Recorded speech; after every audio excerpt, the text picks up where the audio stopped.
我叫周旋，3万年前穿越到洪荒世界，成为阐教玉虚门下第13位金仙。天尊告诉我，只要听话便可修炼大道。3万年间，我做牛做马毫无怨言，可最终却被剥夺根骨，弃如敝履。可他们不知道，我觉醒了书殿系统，任何人都可从书中领悟道法，而我亦可获得万倍返还。这一次，我要让整个阐教葬身封神大劫。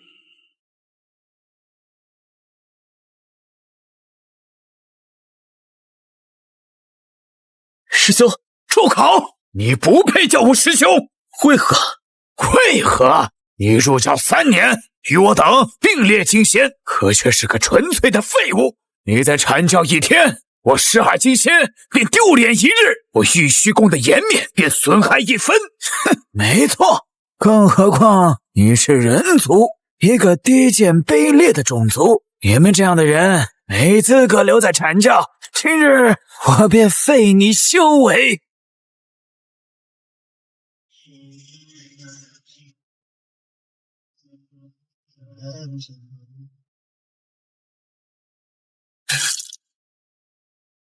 你废了我的修为，难道不怕师尊责罚吗？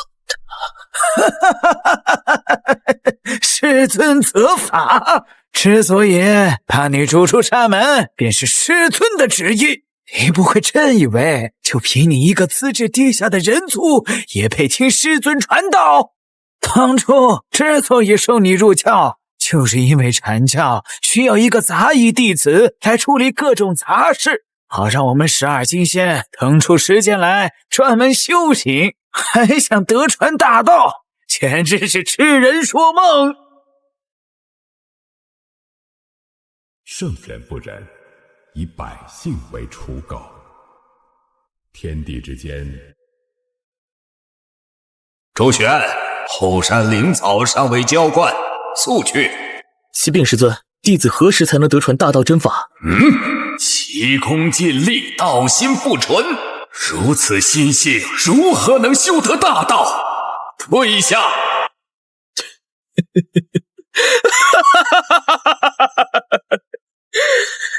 原来一切都只不过是个骗局。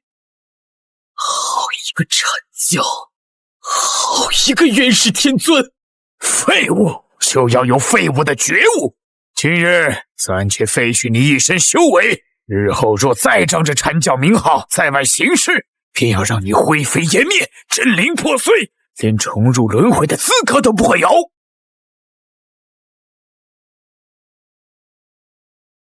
元始天尊，阐教12金仙，今日之辱，我周旋必要讨回来。传说书店系统绑定成功，书店中的任何书籍皆可让洪荒生灵悟道，主人则会获得万倍返还。系统，我叫周旋，阐教弃土，觉醒了一个名为传说书店的系统，只需要把上辈子看过的玄幻小说写出来，任何生灵都可以从中领悟神话加强版功法，斗破苍空，盖天，至真世界，上架，通通上架。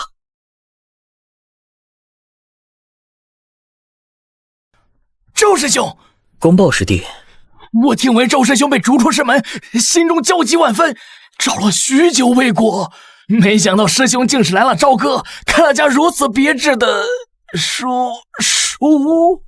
先进来说吧，别在外面站着了。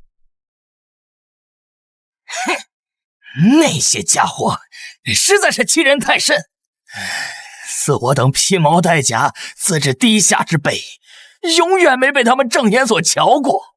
是啊，从来都没有。师兄，阐教这般待你，你准备怎么复仇？我在说什么呢？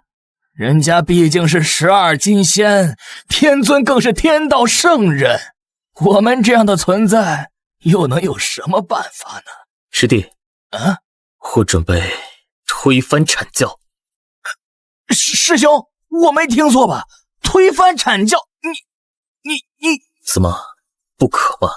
司那阐教门内12金仙骄横蛮纵，从不把我等放在眼里，唯出身论，唯天赋论，所有资源都掌握在12金仙手中，普通弟子不配修习道法，又无法获得资源，修道之路几乎断绝。或许为兄也相信，只要付出努力，终有一天会被那元始天尊看中，得传真法。但是现在我明白了，似你我这样的种族资质，在元始天尊眼里连一只蜉蝣都不如。但是殊不知，只要把握住时机，蜉蝣亦可撼树。此次封神大劫波及整个洪荒世界，值此无量量劫，正是推翻阐教、改变天道大势的最好时机。师弟，为兄知晓，你是封神量劫之子，一旦大劫爆发，必能让天地倾覆。你可愿助为兄一臂之力，将那阐教推翻，甚至有一日将那高高在上的元始天尊踩在脚下？师兄，你莫要吓我。你可愿？师兄，公豹知道你对我好，当年在玉虚宫，因我出身根脚，人人欺我辱我，只有师兄你把我当人看，处处维护，这份恩情，公豹永世不忘。可是推翻阐教，这怎么可能？师兄你莫要忘了，那12金仙如今个个都是大罗金仙之尊，他们只需动一动手指，你我便会灰飞烟灭，连轮回的机会都没有啊！大罗金仙不够。师兄，你冷静一点。你我如今一介凡人之躯，一无逆天法宝，二无通天修为，凭什么呀？我们凭什么去跟他们斗？凭什么？你可看好？看完此书，其意自见。好。萧火火，斗之气3段。你记住，是我今日休了你。30年河东，30年河西，莫欺少年穷。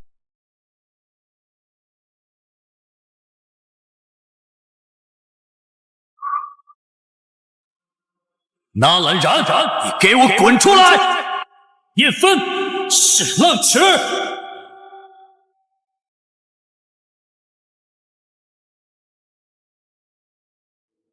萧火火，你必须留下接受我宗调查。你还不够格。30年河东，30年河西，好一个30年河东，30年河西，莫欺少年穷。阐教众仙欺我压我，但总有一日，我不要任何人踩在我申公豹的头上。这是书中火地的星霜地心火，这怎么可能？这分明是斗破苍空里杜撰出来的异火，怎么会出现在我手里？这便是我的筹码。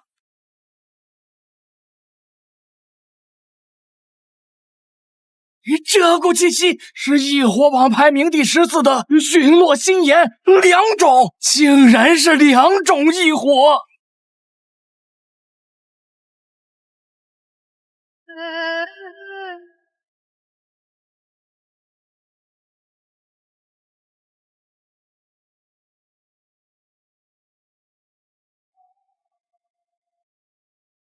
师兄，这是……你心里想的是什么，便是什么。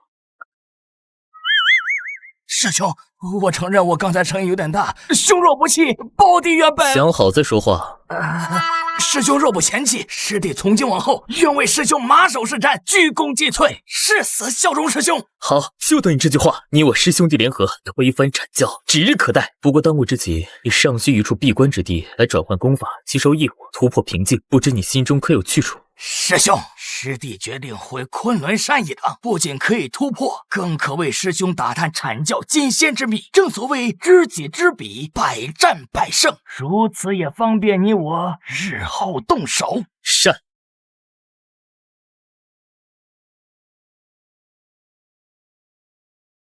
成功了！我竟然只用了1天，就突破到了太乙金仙。这在以前是数百年苦修都未必能达到的境界。师兄没有骗我，书中竟然真的有乾坤。是玉虚金钟，100年一次的阐教论道大会开始了。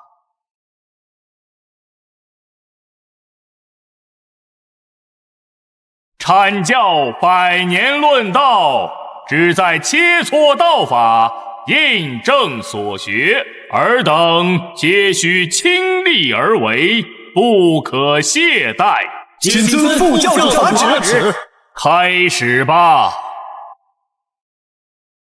申公豹，你这披毛戴角之辈，也入我阐教数百年，不如上台来，让本仙看看你这孽畜到底学了些什么东西。不行，30年河东，30年河西，现在的我还不是暴露实力的时候。多谢真人抬爱，弟子修为浅薄，道法低微，就不上台污真人的法眼了。哦，是不敢，还是你根本就是个废物？师兄评判即可。哼，公豹啊，你还真是不堪大器，一辈子都是个做杂事的命，跟那废物周旋一模一样。太乙，哦，你辱我可以，但不要辱我周师兄。师兄，那家伙早已经不是我阐教弟子了，要我看驱逐他都不够，就该直接让他葬身于此，不然以后在外败坏我阐教名声怎么办？太乙，辱我师兄，该死！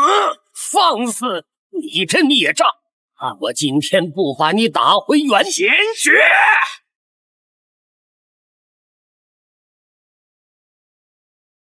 这是什么火焰？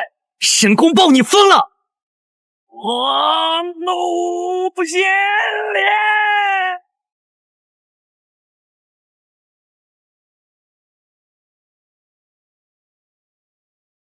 我怒先烈！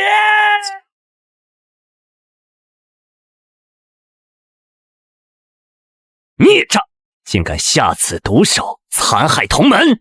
众师弟结阵，今日定要将此寮就地正法。佛怒邪念消耗极大，即便我踏入太乙金仙，短时间内也无法再次使用。眼下最重要便是逃离，待我成就大道，再复仇也不晚。八千雷动，追！上天入地，也要将这叛徒碎尸万段。还我法旨！申公豹叛教欺师，残害同门，罪无可赦。阐教上下见之，格杀勿论。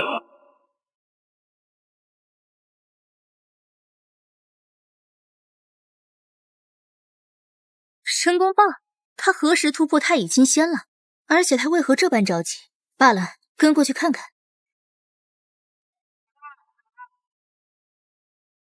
一座凡间的书店，他拼死投到这里，还如此恭敬，难道说他这一身诡异的雷法，便是从这书店中得来的？师兄，我暴露了。怎么回事？是师弟的错，主要那太乙老儿3番2次侮辱师兄，所以我一时间没忍住，出手了。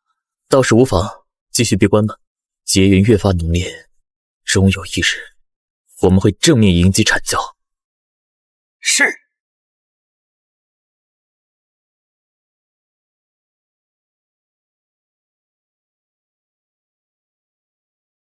道友，此乃一件先天灵物，我想在此借阅一本书。可架上的书自行挑选。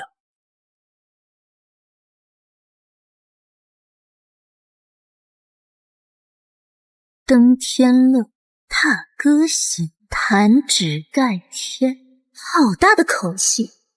昔幼时，相依伴，风雨不侵，为君笑。夕阳落，执手散，红巾湿袖，离别伤。夕阳落，执手散，红巾诗绣离别伤。羽化神朝当诛，不为成仙，只为在红尘中等你归来。如此精彩绝艳的女子，为了兄长竟能创出如此盖世神功，甘愿在红尘中苦等，这份情谊感天动地。好一个狠人大帝，好一本盖天，能写出如此书籍之人，又会是怎样的存在？吞天魔功，吞万物以养身，无物不吞，吞天灭地。吞噬，这是吞天魔功？书中功法竟然具化现实，这怎么可能？这位前辈，莫非已踏入了那个境界？多谢前辈得赐机缘，这些小玩意儿不成敬意，还望前辈笑纳。不必了，我这里的规矩，一本书，一件先天灵物，规矩不可破。能视先天灵宝如无物，我的猜测应该错不了，是晚辈唐突了。前辈，这本盖天，晚辈可以借走吗？可。二姐，你看大姐，这都多少天了，修炼也不修了，大道也不参悟了，咱们的九曲黄鹤大阵也不演练了。前几日师尊开讲大道，他竟然都没去听。是啊，大姐自从上次外出游历回来，就整日抱着那本书，跟入了魔似的。二姐，我跟你说，大姐她不会是出去这一趟动了凡心，迷上凡间那些情情爱爱的画本小说了吧？怎么可能？大姐道心何其稳固！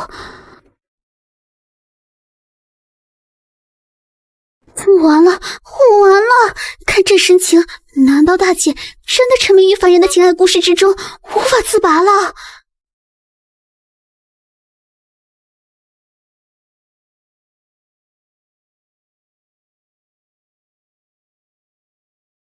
啊，这是好强的气势！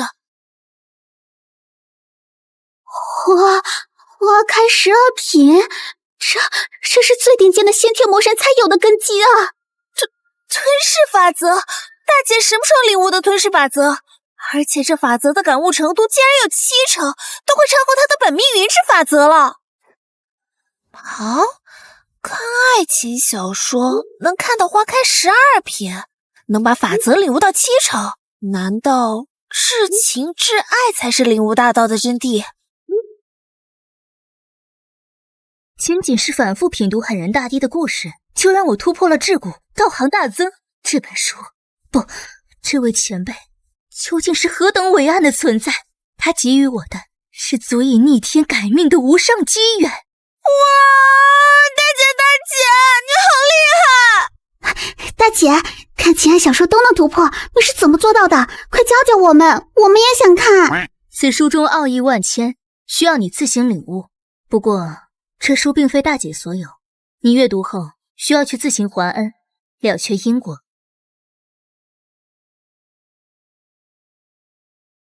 读者云霄阅读盖天，习得吞天魔功，反哺宿主，获得奖励神话进阶版吞天魔功。吞噬法则吗？不错。读者碧霄阅读盖天，沉浸于黑黄魅力无法自拔，恭喜宿主获得黄金神灵加强版。意外之喜。读者琼霄阅读盖天，为九龙拉关的宏伟所震撼，宿主获得奖励加强版九龙拉关3世通关。我操，这三姐妹未免也太牛逼了吧！黄金神灵就算了，这个琼霄竟然直接把九龙拉关给观想出来了，3世通关，贯穿3部曲的终极宝物！我操，先天至宝！九龙拉关版3世通关，先天防御至宝，可召唤3世之身，即过去、现在、未来3身，潼关内部自成一方大千世界。发了，我要发了！师叔，弟子亲眼所见，那申公豹实力大增，皆因误入了一家书店，而店主正是不久前才被逐出的周旋。你的意思是，申公豹之所以实力变化如此之快，有可能是误入了一个书店，而这个书店是周旋这个阐教弃徒开的。千真万确，弟子所言绝无半句虚假。知道了，你先下去吧。周旋，一个被放弃的废物，要那么多机缘又有何用？周旋，这泼天的机缘，何该归我阐教，归我赤精子所有？周旋，出来！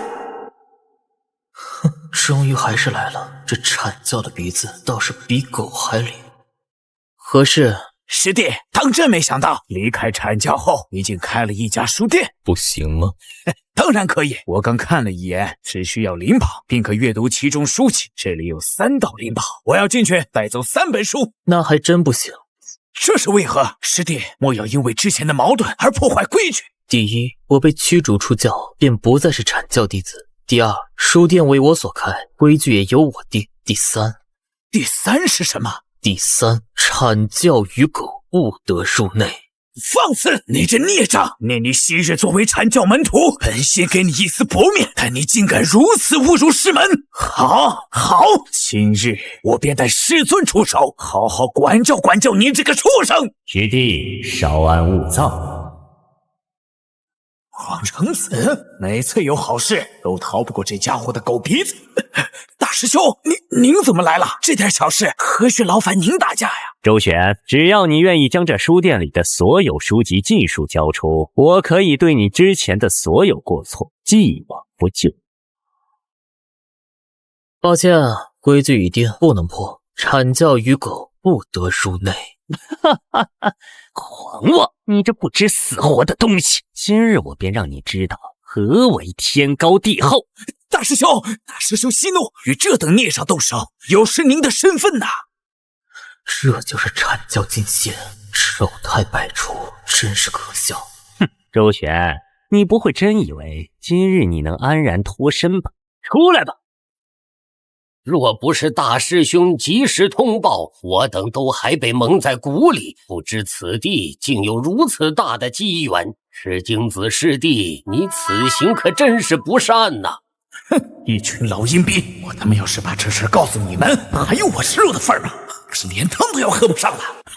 真没想到，昔日一个被师尊放弃的家伙，如今却能不声不响的活得这般造化。不过这些东西不是你能把握得住的。现在把所有书籍全部交出来，念在曾经同门的份上，我等可以让你在这朝歌城安稳度日。否则，谁敢动我师兄？妈了个巴子的！师兄，我实在是忍不了了！这帮杂碎，强说得如此冠冕堂皇，我呸！哈哈哈哈！申公豹，你果然在此，真是踏破铁鞋无觅处，得来全不费工夫。今日正好将你们这2个弃徒一并解决了。店家，我们来看你了。哟，这么热闹啊！你们这是想干什么？截教弟子，好你个周旋！身为我阐教门徒，竟敢与截教妖女混在一处，你对得起师尊的教诲吗？哼，我说他区一个弃徒，哪来的胆子敢如此嚣张？原来是找到了截教做靠山。不过周旋，你当真以为凭他们3个就能护住你吗？好，我算是看明白了，你们今天来是为了颠倒黑白，强取豪夺的呀！跟他们废什么话？店家是我们的恩人，欺负店家那就是在欺负我们。让我金甲剪！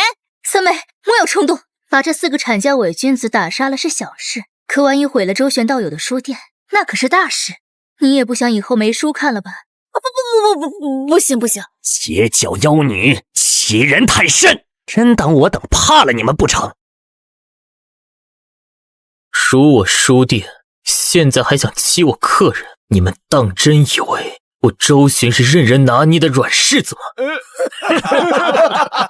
周旋，你一个被逐出师门的废物，也敢口出狂言！现在立刻把所有的书都交出来，这是我们给你的最后一次机会了。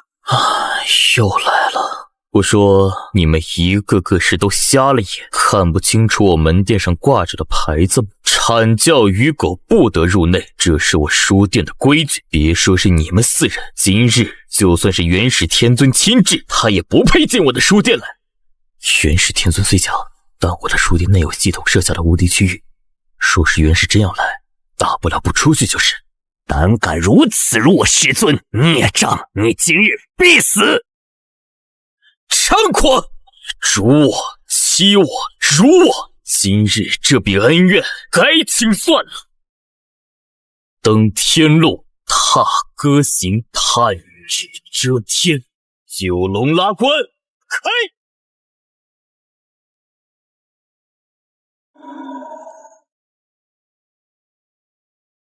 此等异象究竟是何人所为，竟能引动如此恐怖的气息？天机混乱，谅解之气暴增，哈哈哈，有趣有趣。九龙拉关，如此景象，闻所未闻。洪荒要出大变数了。好大的手笔，好强的气息，这变数究竟是福是祸？欺人太甚！上古至今，我龙族虽已没落，但纵观整个洪荒，何人敢以我族龙师为坐骑，拉一副青铜巨冠？这与当众鞭尸送葬有何区别？又能如何？我龙族势威终究是没落了呀！大姐，我不是在做梦吧？周玄道友他竟然有如此神通，这就是周玄道友书中描写的符杀法门吗？太可怕了！原来这才是师兄真正的实力。不可能，这绝不可能！一个被逐出师门的废物，怎么可能拥有这等逆天手段？九龙拉关，这股荒古气息，这究竟是什么级别的法宝？不，这已经超越了法宝的范畴。机缘，天大的机缘！若是能得到此物，什么翻天印，什么诛仙四剑，统统都是垃圾。我广成子将成为真正的玄门第一人。周玄，此等神物蕴含无上大道，有德者居之。你一介凡人，德不配位，根本不配执掌如此天大的机缘。不错，此物与我阐教有缘，理应由我等执掌，方能光耀洪荒。周玄，速将此机缘交出，我等或可饶你一命。周玄道友慷慨解囊，让我等得观其书，更是舍得将如此惊天动地的机缘展现在我等面前，这份恩情我们不能忘。大姐说得对，士为知己者死。这4个阐教伪君子想抢道友的机缘，先问问我的金角姐答不答应？3位仙子所言极是，况且再说了，万一周师兄一高兴，再给我等看几本别的书，我等岂不是……善，凭尔等4人也敢妄想夺取前辈机缘，找死！这一天终于来了，今日就拿你们4个金仙来祭奠我周旋的大道之路。敢动我师兄，先问过我申公豹手中一火。你们阐教弟子向来都是一群眼高于顶、自命不凡的伪君子，今天就让你们知道什么叫天外有天。放肆！区截教旁门，也敢在我等面前殷殷狂吠！申公豹，你这叛徒！三小，你们是想挑起2教大战吗？战便战，我截教何曾怕过？30年河东，30年河西，莫欺公豹穷！今天就让尔等见识一下手中异火之厉害！高火3玄变！这是什么异火？威力竟如此恐怖！休得猖狂，看我手段！阵起！如此恐怖的杀劫之气，这是什么杀阵？为何我从未见过？哼，你不需要知道，好好享受我为你准备的天地大劫吧。不，我的法力，我的道行，这是什么鬼东西？天道之下，众生皆苦，入我关中，方得安息。葬天官，出葬天，葬地，葬众生。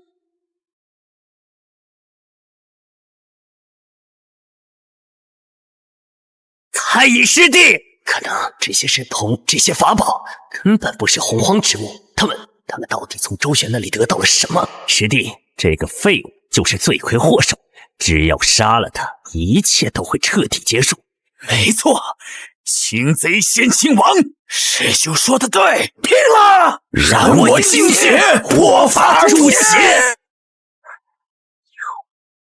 周旋，你这个废物，都只因为你过往的一切，你的修为，你的身份，全是我阐教赐予你的。我们让你做什么，你就该做什么。你为什么不听话？为什么不乖乖将这些机缘交出来？只要你交出来，就什么事都没有了。这个该死的叛徒废物，去死吧！人以类聚，物以群分。我现在终于明白，过去为何与你阐教永远存在着一种隔阂，因为我是一个人，一个有人格的人，而你们做人要有人格，做猪要有猪格。我虽不知你究竟是何物化形，但很显然，你现在披着一张金仙的皮，却没有金仙的格调，顶着个人样，却没有完整的人格。你们的内里依旧是未开化的混沌，依旧是畜生的行事风格，还妄谈什么圣人教统、天道正宗，全是假的。本质上不过是一个野蛮的畜生，不辨人意，无配为人。小畜生倒是牙尖嘴利，但这个世界终究是弱肉强食，强者为尊。只要拿下了你身上所有的机缘，就都是我的。给我死来！先天一气大擒拿！既然道理你不听，那在下也略懂一些拳脚。落！不可能，这绝对不可能！你不过区区地仙，怎么可能使出这种神通？出手之前，麻烦你先搞清楚状况。都说这是我的世界，那自然一切都由我做主。周旋，你该重伤广成子师兄。周旋，你要是识趣，就马上交出手中机缘，否则我等回到玉虚宫之后，必定上禀师尊，到时候后果自负。不自量力。是。这就结束了，不愧是前辈，改天换地入探囊取物。师兄牛逼！虚兽投足并引动天地为力，天出法随，一念镇压3大金仙。这等威势，这等手段，周旋道友，你究竟走到了何等高深莫测的境界？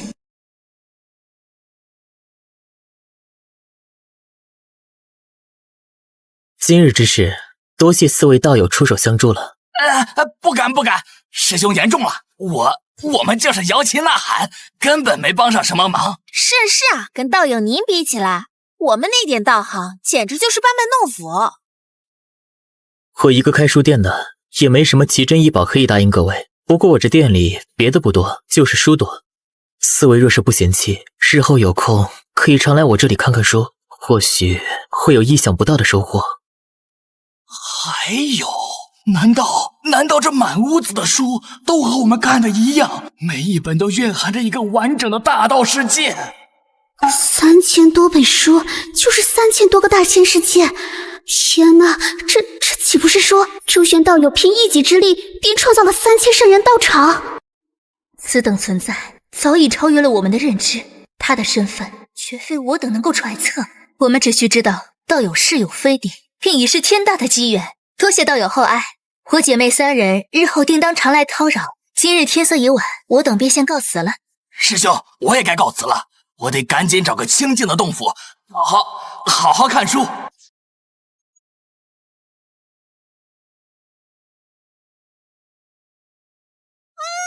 大姐二姐，你们听，是明道中。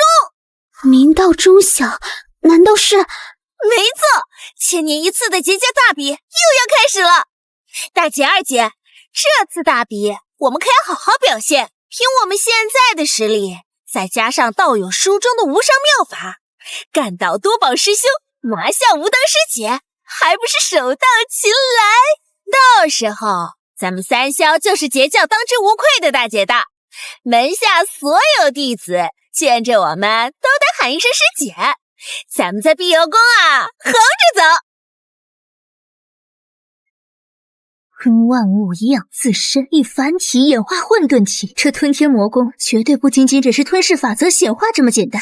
原来如此，是以吞噬为主，造化为辅，一功双法则的体现。只有如此，才能不断进化。不然的话，成千上万种体质傍身，本源之间相互冲突，肉身怕是早就爆了。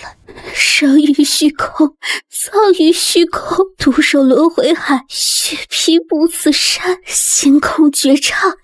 我虚空大帝一生不弱于人，壮哉我虚空大帝，壮哉我神族大帝不朽。完了完了，是不会是读书读傻了吧？哎，大姐，这可是咱们结教1000年才一次的大比啊，你不去参加了吗？参加大比能获得这吞天魔功吗？当然。那参加大比能习得这书中的万化仙诀，领悟一念花开，君临天下的无上神通吗？好像那参加大比能让我获得大道法则感悟吗？能让我领悟吞噬法则的真谛吗？能让我修为精进，元神之花开满12品吗？大姐，这是大比，又不是。既然都不能，那我为什么要参加？算了，大姐是指望不上了，我还是找二姐吧。虚空大帝真的好苦啊！他明明有不死药，却只活了一世。苍天何保虚空啊！算了，我还是自己去。金姑仙，你我二人今日别分出个胜负。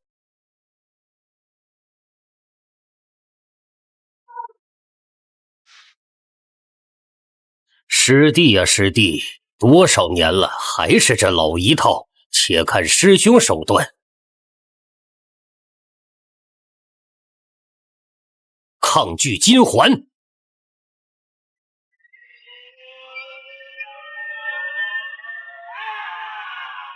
什么？师弟，光凭蛮力可不行。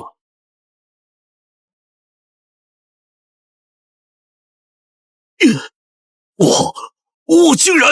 师弟，你的血脉神通固然强大，但终究是外物，过于依赖便会疏于对大道本身的参悟。你还是要好生修行，须知大道才是正途，切莫本末倒置。哼！这就结束了？还以为随时七仙打起来有多惊天动地呢。好无聊啊！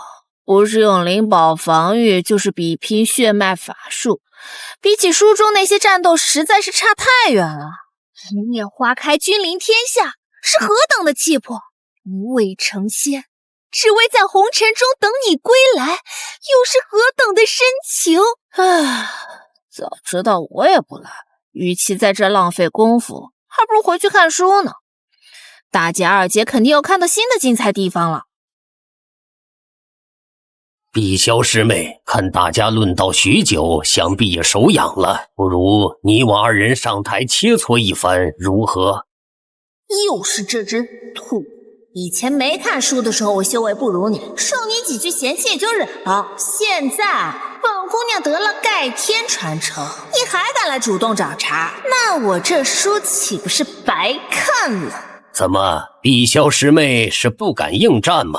也难怪，近来师尊在碧游宫开坛讲道，你们三姐妹却踪影全无。今日这万仙论道大会，云霄、琼霄两位师妹更是直接缺席，莫不是你们姐妹三人修为大进，已经瞧不上我们这些同门师兄弟了？还是说连师尊的大道你们也觉得不屑一听了？长耳定光仙，你这死兔子，嘴巴给老子放干净点儿！论道便论道，再敢对我三妹出言不逊，信不信我先把你那对招子打掉，再把你那2颗大板牙给生生掰了！赵公明，你可恶的赵公明，每次都护着这3个丫头，等着吧，总有一天我一定要你好看。三妹，别理这疯兔子，要不要兄长替你上台，好好教训他一番？多谢兄长维护，不过区区一只兔子精，还没资格让兄长出手，这次便交给我吧。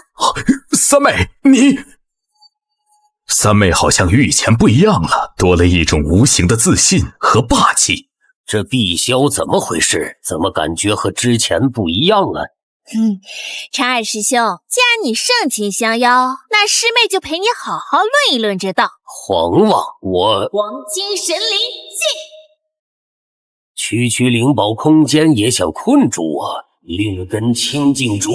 破我幻法，师兄，你到现在还没搞清楚吗？这不是幻境，这是我道，我的世界，光不圣洁。看，这是什么力量？三妹她究竟得了何等机缘？人族无大帝，九大圣体，战苍穹，六道轮回拳。不，这不可能！这是什么道法？啊！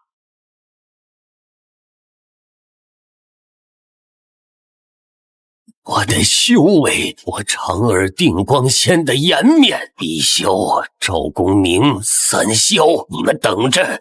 这是你们逼我的，定要你们付出100倍、1000倍的代价。那精灵，我感受到了，那是极品先天灵宝的气息。天哪，三师姐竟然有这等至宝！灵宝固然可贵，但你们难道没注意到师姐的道法吗？那是什么体质，竟有如此霸道绝伦的气息？还有那一拳六道轮回拳，将轮回法则演化为无上杀伐神通，这简直是闻所未闻。三师姐究竟是得了何等逆天机缘呢？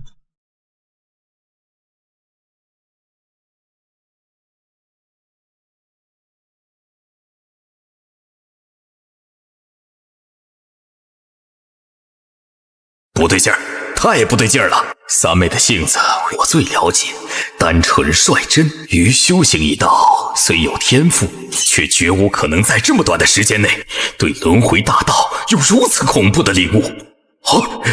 这种脱胎换骨的变化，只有一种可能，他背后定然有一位无法想象的高人前辈在指点。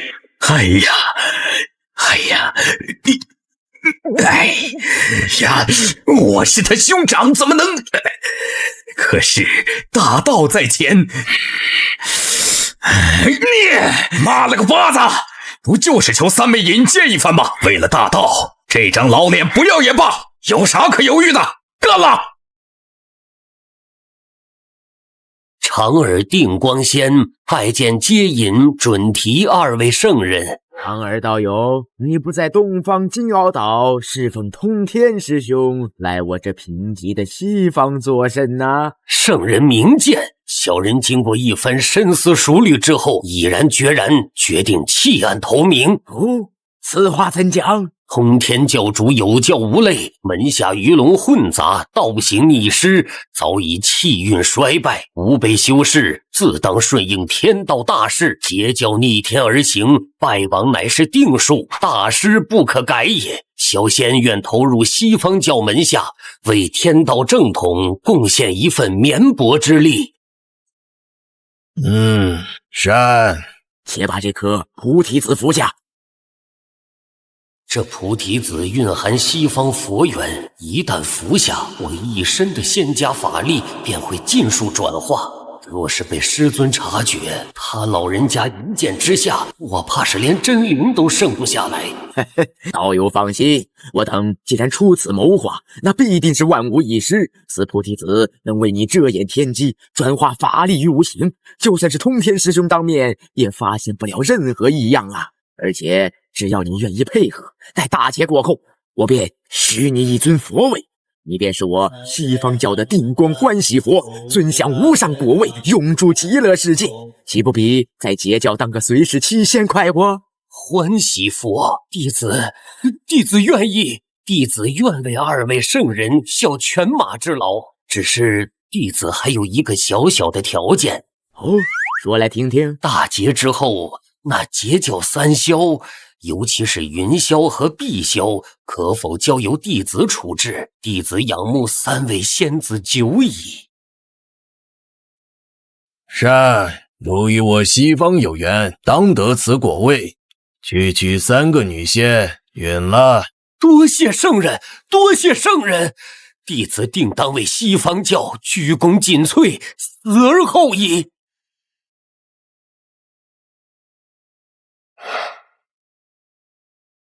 为了大道，这张老脸拼了！是谁敢闯本仙子的洞府？哈，大哥，你怎么来了？见过大哥。我来看看你们。大哥，你这几百年都不登我们三姐妹的门，今日怎么有空大驾光临？无事不登三宝殿，说吧，遇上什么难处了？没什么难处，就是许久未见，特地来看看你们。好吧，三妹，是为兄有事相求。那啥，能不能给大哥也介绍一下你们认识的那位高人呢？能不能帮我引荐一下那位高人？不好意思，我受过严格的训练，一般是不会笑的，除非忍不住。三妹呀，三妹，你这性子真是一点没变。为兄是诚心求教，你就别拿我开玩笑了。谁跟你开玩笑了？喏，你想要引荐的高人，不就在这里面吗？这书是好书，可这怎么会是高人呢？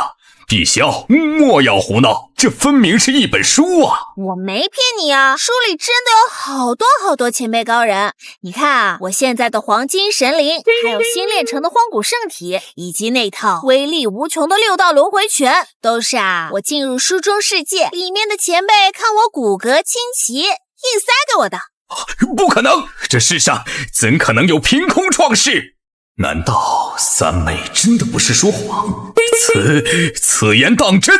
书中真有世界？好了，三妹，别再逗你大兄了。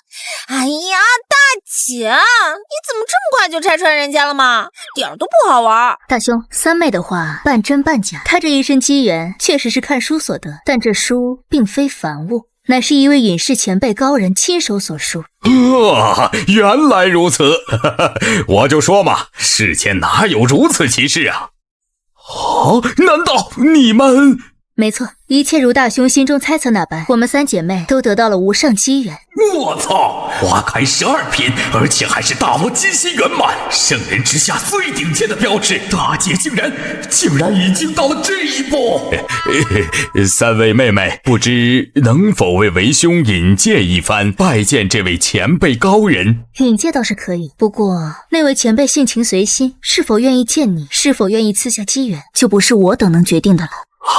这是自然，只要能见前辈一面，便已是天大的福分呐！这都快半个月了，一个客人都没有，早知道就把书店开在闹市了。前辈，我们又来看你啦！不错，修为又有经济，看来上次给你的书，你很认真的在看。前辈，这是我等的一位兄长赵公明，他久仰前辈大名，特来拜访。赵公明，结交万本大弟子，手持24颗定海神珠，坐下黑虎，他怎么来了？晚辈赵公明拜见前辈。前辈，晚辈愿以此物换取一次在店内看书的机会，还望前辈恩准。可东西放下，自己去看吧。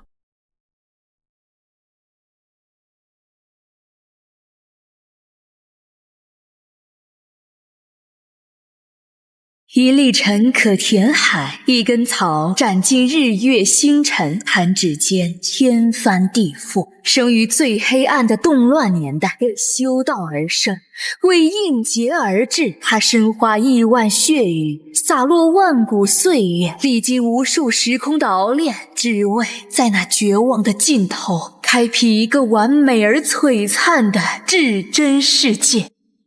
一粒尘可填海，一根草斩尽日月星辰，这是何等宏大的气魄呀！哪怕我安澜去一手，我原始帝城上将无敌世间，赤峰鏖不朽断，暗尽先王一穹天。送我真名者，何在轮回之中得永生？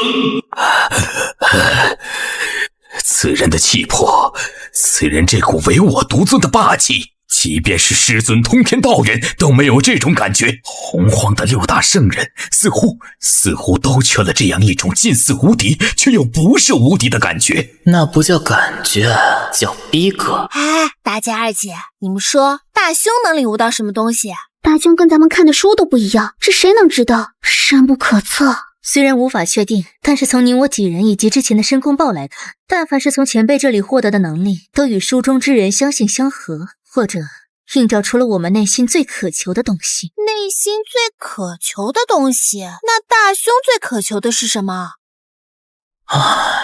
很难想象，堂堂截教万门大弟子，威名赫赫的赵公明，内心最渴望的不是大道，不是修为提升，也不是功法灵宝，而是与其实力相匹配的逼格。虽然能理解，毕竟装逼一时爽，一直装逼一直爽，但是这里可是洪荒世界啊！关系户和大佬遍地走，在他们面前装逼，那不是装逼遭雷劈吗？算了，希望这个家伙在不久之后的封神大劫里，我会真的喊出那句3消师妹救我。我悟了，我终于悟了！哪怕我赵公明需一手托起截教重担，照样无敌于世间。镇海边，定海珠，斩尽阐仙灭九天。天不生我赵公明，洪荒万古如长夜。还真让他把逼王的传承给学去了，这是多想不开，才把装逼刻进 DNA 里啊！祭见天尊，为何不拜？大姐二姐，大僧他是不要命了吗？竟敢说出这等大逆不道的话！现在你终于明白大兄内心最渴求的东西是什么了吧？大兄，你安心的去吧，都怪我。要是陛下早知道你这么喜欢装逼的话，说什么也不会带你来看书的。唉，安澜，此尊先王真乃吾人生启迪导师，只可惜恩是书中人物，不能与其把酒言欢，可惜可叹。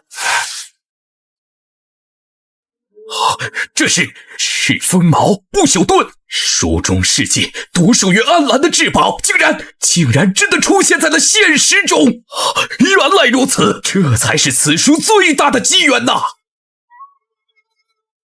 多谢前辈赐予无上机缘，此恩此德，赵公明永世不忘。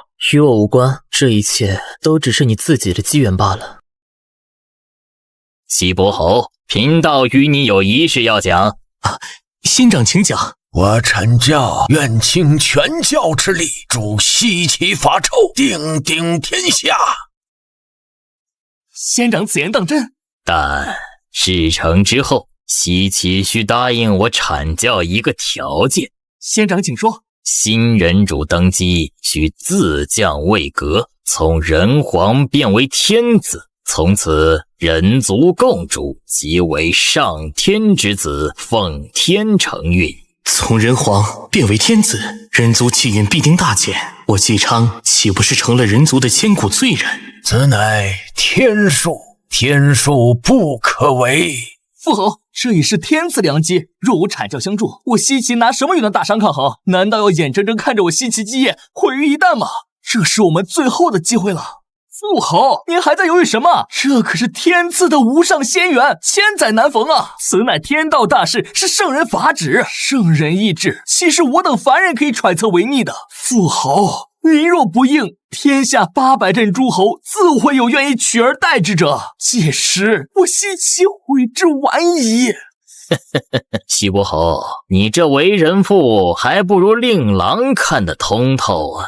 西伯侯，只要你点头，我阐教不仅保你鸡世江山，100年国祚，更可许你一桩死后的天大富贵。封神榜上为你留一尊位，中天北极，紫薇大帝。仙长，国运神位固然有人，但邪教势大，门人遍布朝野，通天教主更是圣人之尊，发诏便是与整个邪教为敌。元始天尊虽亦是圣人，可那诛仙四剑非四圣不可破，此言人尽皆知。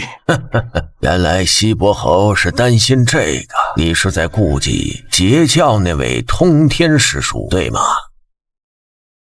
你放心，我阐教既然敢行此事，自然早已有了万全之策来应对那座诛仙剑阵。截教万仙来朝，气运鼎盛至极，然盛极必衰，此乃天数。如此庞大的气运，岂有不被清算之理？诛仙剑阵号称非四圣不可破，那若是我们当真凑齐了4位圣人呢？四位圣人，这怎么可能？三清本为一体，同气连枝。兄弟，西伯侯，圣人之下皆蝼蚁，圣人之间亦有亲疏远近。当年紫霄宫中道祖分宝，唯独他通天师叔得了诛仙4剑这等杀伐之宝，早已埋下祸根。此次封神大劫便是一场清算，不但要将他截教门人送上榜去，就连他这位圣人也要为当年的偏爱付出代价。这不仅仅是王朝更迭，更是一场蓄谋已久的圣人之间的博弈啊！姬昌明白了，西岐上下愿为其子，但凭2位仙长，但凭圣人差遣。天道循环，杀劫已起，终究是开始了。通天师兄，你门下万仙来朝，气运鼎盛，却不知盛极而衰，木秀于龙。唉，非是师妹不愿帮你，实是这盘棋早已不是我等能够左右，稍有不慎，尽是道陨之危。大道50，天眼49，遁去其一，这既定的天命竟出现了一丝变数。这一线生机，难道说我人族还有救？不行，我若亲自动身，动静太大，太上师兄无为而无不为，定会第一时间察觉，届时这一线生机，怕是会立刻被他抹去。必须派一个得力之人下界，代我寻找。可该派谁去呢？有了，狐族，此族天生精通魅惑，于因果之道最是敏感，且多为女子之身，行走于红尘之中，最不易引人注目。招妖幡现。妖族帝俊东皇，终究是过眼云烟。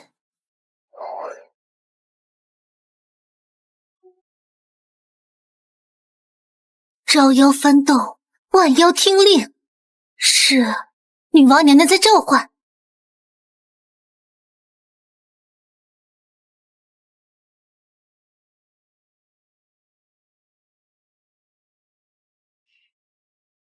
轩辕坟狐族苏妲己拜见女娲娘娘，娘娘圣寿无疆。纯正的青丘九尾狐血脉，以至金仙修为，还算不错。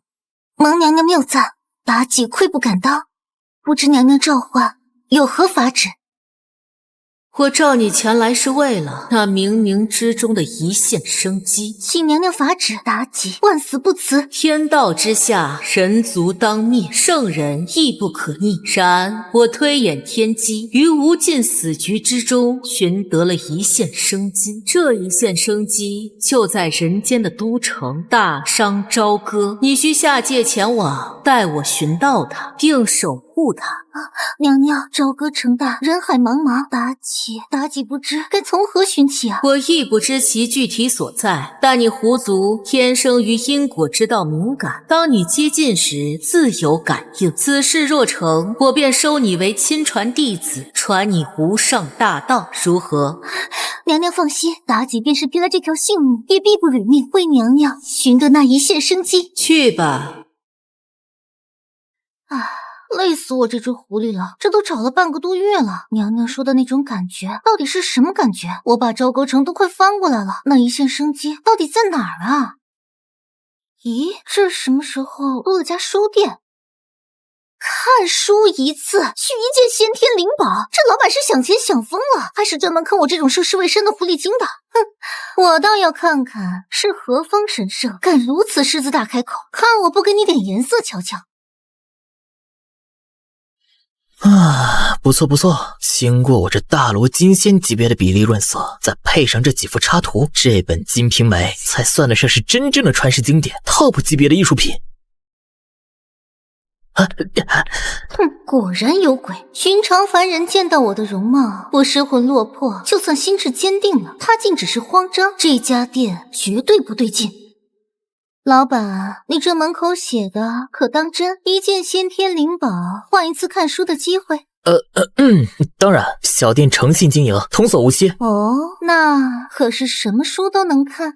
自然，只要是我店里的书，什么都能看。那好，我就要看你手上这本，就是这本《金瓶梅》。看《金瓶梅》，你要不要听听你自己在说什么？不行，这本不行，绝对不行。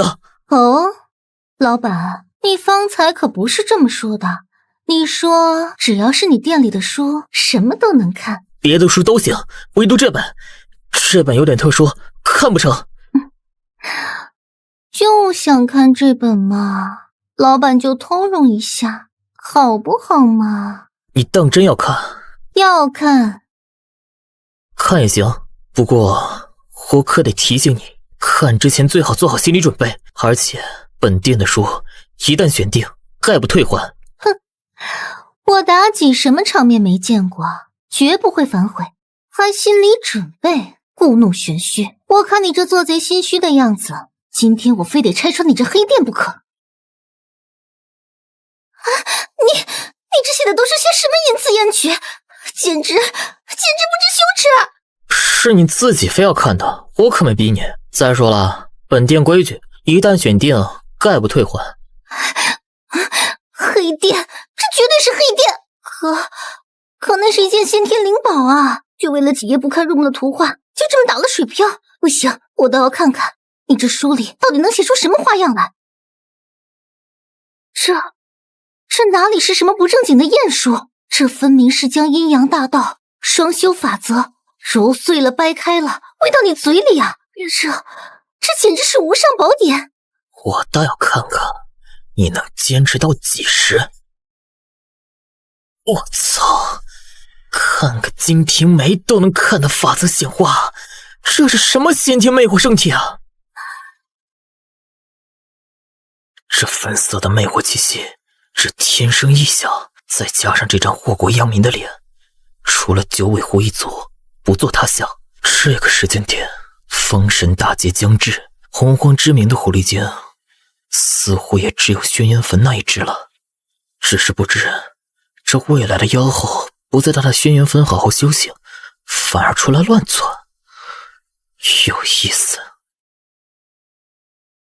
这就没了啊！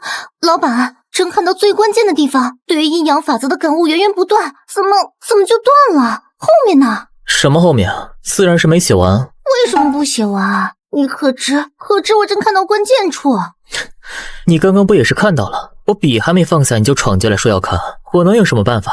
不过书看不完暂且不说，现在是不是该算算账了？陈慧，一件先天灵宝。之前还当他是奸商，开了家黑店，可看完这书才知，此人对阴阳法则的领悟恐怕远在我之上，实力深不可测。这区一件先天灵物，换来如此大道感悟，简直是天大的机缘，此人绝不可得罪。老板说的是，这等宝物，一件先天灵物，是我占了便宜。完了，我想起来了，之前为了突破金仙，我把积攒无数年的天才地宝全都用光了。现在我身上空无一物，哎，这可怎么办啊？你不会是想赖账吧？啊，没有，我妲己一言九鼎，怎么可能赖账？那你的灵物呢？诗前段时间修行出了点岔子，为了突破瓶颈，不小心把灵物全都用完了，如今真的是身无分文。老板，你看能不能先赊个账，等我过段时间凑齐了再来给你，可好？抱歉，本店童叟无欺，概不赊账。哎呀，怎么办？付钱吧？没有，不付钱吧？我还有无尽的妖生没有享受，怎能提着投胎？哎，对了，有办法了。老板，你看我如今身无长物，实在拿不出先天灵物来。好，不如这样，小女子愿为老板的贴身侍女，为您洗衣做饭、铺床叠被，甚至暖床也可以哦。拿这个考验本店主会经不起这样的考验。想白嫖做。检测到宿主触发特殊事件九尾妖狐的卖身契，妲己因阅读神话版金瓶梅，意外领悟全新法则，阴阳和合之道，魅惑天成之法，房中侍奉之术。效果与宿主双修，可极大提升宿主阴阳法则感悟，获得极致修行体验。啊，这是什么啊？这本书里怎么会有这些东西？我怎么会突然懂了这么多？哎，羞死人了！不好意思，我刚才说话声音有点大了。啊？我这个人平生最喜欢挑战，既然你把话说到这个份上，那我就给你这个机会，就当是挑战一下我心中的软肋吧。天机混乱了，此次封神大劫竟生出我也看不透的变故，有趣。连女娲师妹的娲皇宫也因此变数而气机浮动，看来是坐不住了。变数断去其一倒是有趣，不过天道大事不可更改，人族当有此节，无需所谓的生机，一切按定数来便好。玄都，弟子玄都拜见老师。大罗金仙巅峰，道心稳定，7成的法则感悟。善，妾乃老师教导有方，弟子不敢居功。老师召弟子出关，不知所为何事？封神大劫本是天道定数，人族何该有此一劫？然其中生了一丝变数。变数？此变数无意看不透。什么？连老师您都无法推演其来历？这怎么可能？大劫将至，天机早已混乱不堪，纵然是圣人，也无法窥其全貌，如一团乱麻。可万事万物皆在天道运转之中，封神榜上诸神名讳早已注定，怎会凭空生出变数？这便是此变数的可怕之处，它如同一颗投入镜湖的石子，哪怕是微小的举动，都会让原本既定的未来生出10000种可能，引起滔天巨浪。此次唤你前来，便是要你下山去寻出这个变故。弟子遵命，只是不知该如何处置此人。若他识时务，愿意顺应天道大事，便可饶他一命；若他执迷不悟，妄图逆天而行，便将其从这方天地间彻底抹去。弟子并不负老师重托。此行凶险，这个变数能蒙蔽天机，必有不凡之处。此乃为师的太极两仪拂尘，你且带上，关键时刻可布下两仪微尘大阵，护你周全。谢老师赐宝。你且去吧，此行也可当对自身的一种磨练。老师虽未言明变数身在何处，但此番亮劫因人族而起，朝歌城为人族气运中心，乃大劫漩涡之眼。此变数若想蒙蔽圣人探查，唯有借助这磅礴的人道气运，方有一线可能。他一定就在城中。申公豹，他不是早已被逐出阐教了吗？不对，他的修为怎会精进如此之快？这般速度简直匪夷所思，竟已直追12金仙。他这是要去何处？等等，那个方向是百家书屋。申公豹修为暴涨，定然是得了天大的机缘，而这机缘难道就与他去的那个书屋有关？莫非那个搅乱天机的变数就是书屋的主人？就是这里了，任你手段通天，能遮蔽天机。但今日我玄都亲至，定要揭开你的真面目。公子，这力道可还行？不错。那手法呢？尚可。那公子可还舒服？舒服。那公子可还满意？满意。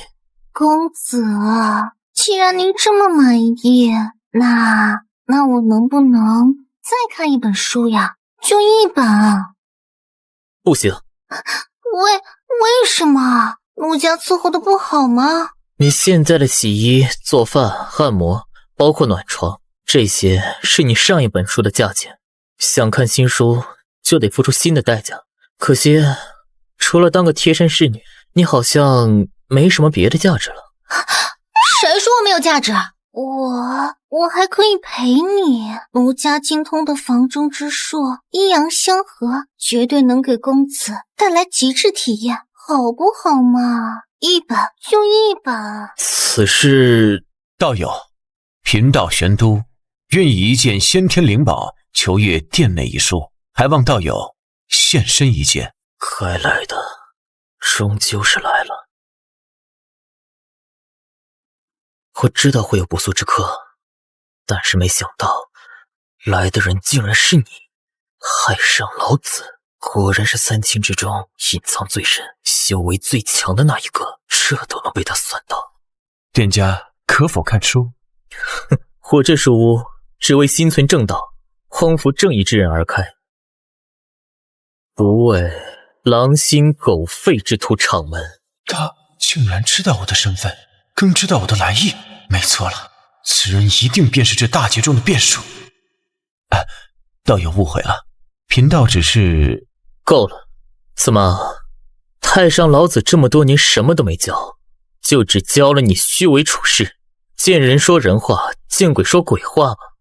你既然知晓我的来意，便做出选择吧，臣服于天道大事，或者……抱歉，我不喜欢跟披着人皮的禽兽待在一起，更不喜欢跟你这种狼心狗肺的东西多说一句废话。现在马上立刻滚！你可知道你今日这般选择的后果？后果是跟你当年加入神教拜太上老子为师的后果一样吗？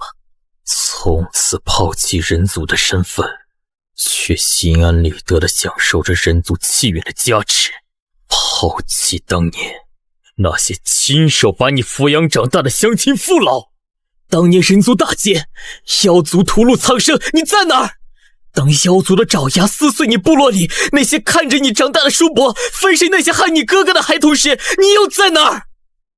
你那时已是圣人门徒，你若真有半点人心，只需一句话，妖族也不该在首阳山放肆。退一万步说，你若无力庇护，那你为何要驱赶那些前去投奔你的族人？你看看你都做了什么！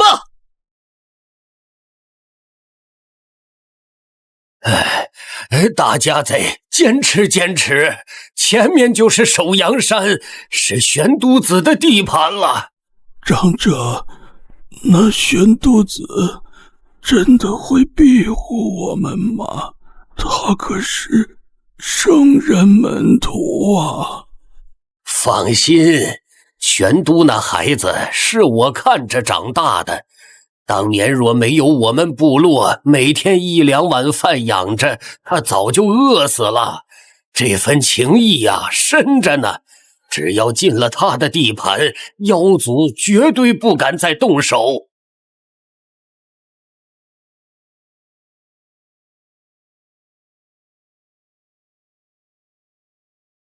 圣人道场清净之地，尔等生灵不得擅入。玄都子，是我呀，我是你隔壁的老张叔，你忘了？小时候你没饭吃，常来我家，是我家婆娘给你盛的饭呐。玄都上仙，求求您发发慈悲，就让我们进去躲一躲，我们保证绝不污染圣人道场。等妖族退了，我们立刻就走，绝不多留片刻。我再说一遍，圣人道场擅入者斩。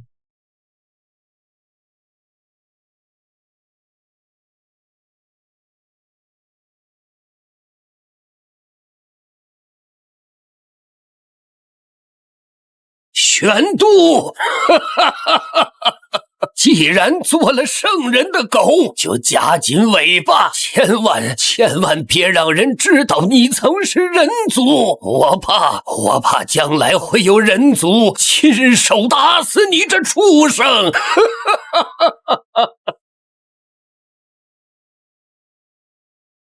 怎么？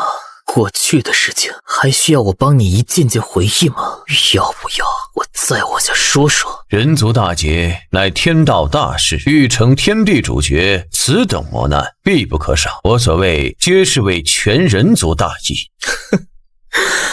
所以我才说你是个彻头彻尾的傻逼。什么磨难简直可笑，一切不过是圣人为谋夺人族气运罢了。圣人不死，大道不止。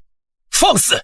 所谓天道大事，不过是你们这群高高在上的天道走狗为了谋夺人族气运编造出的最大谎言。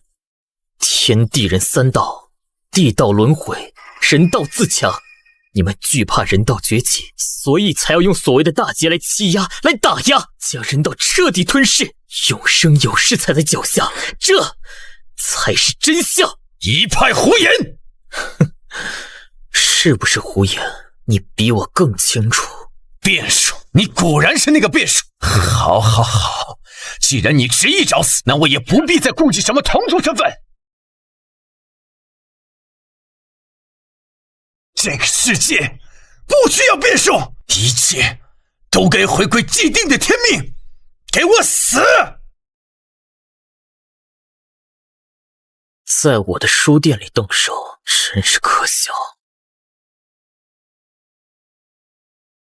不可能，这个是极品先天灵宝，南方绿地焰光旗，你怎么可能？这书店既然敢对我出手，就要做好魂飞魄散的觉悟。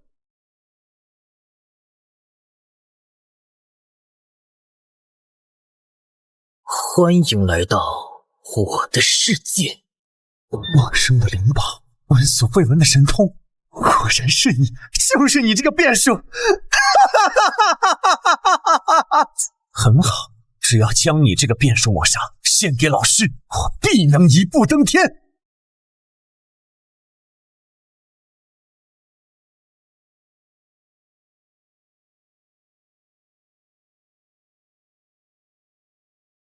什么？穿过去了？这不可能！我的乾坤图乃是仿照先天灵宝炼制，内蕴乾坤可收天地，为何会对你无效？好一个变数，手段果然诡异莫测。幸好临行前，老师算到此行会有波折，特将此至宝赐予我护身。周旋能见到此，是你的结束，也是你的荣幸。两仪微尘大阵开！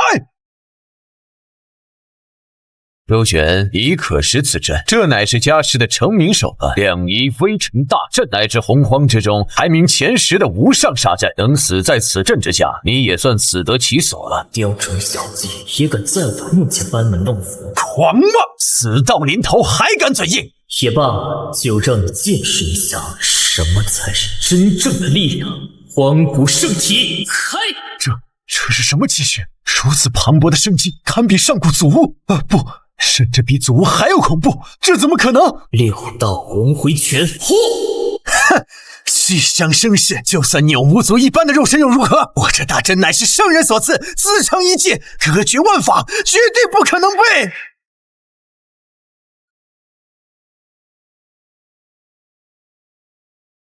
不可能！我的2名围城大阵任务人发宝，怎么可能？这绝不可能！没什么不可能，你所倚仗的不过是万，而我信奉是人定胜天。恨身为叛出人族的杂死徒，配为人？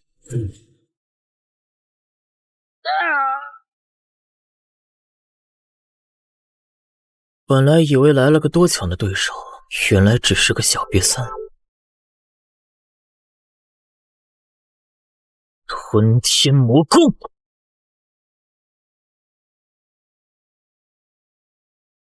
这才是吞天魔功的正确用法。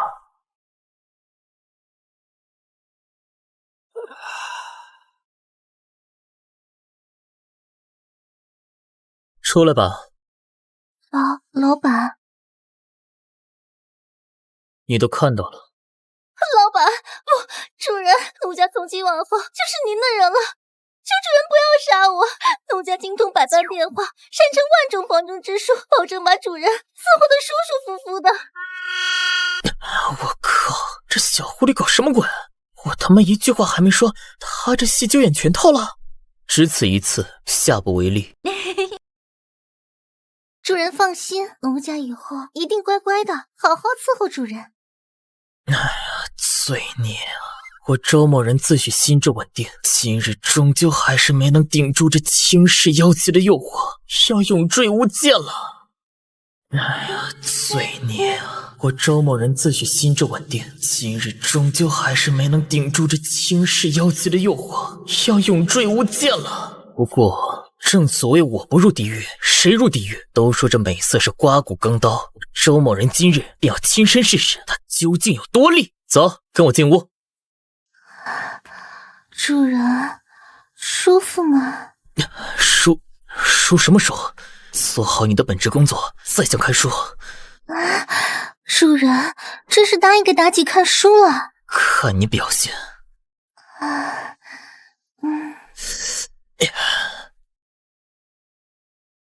这狐狸精万事如此不利，都已过了这么久，竟一丝讯息也未曾传回。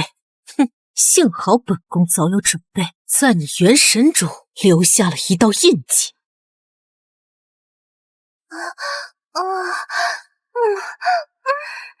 你住！本宫让你去寻找变数，不是让你去睡了那个变数。自带天机遮掩，即便本宫借由元神印记强行窥探，也只能看到一瞬，便被其气机搅乱。看来此人果真是那搅动洪荒的变数，错不了。罢了，看来此事还需本宫亲自走趟。可恶！我明明将书中的玉女心经和房中秘术都已参透，为何还是输给了主人？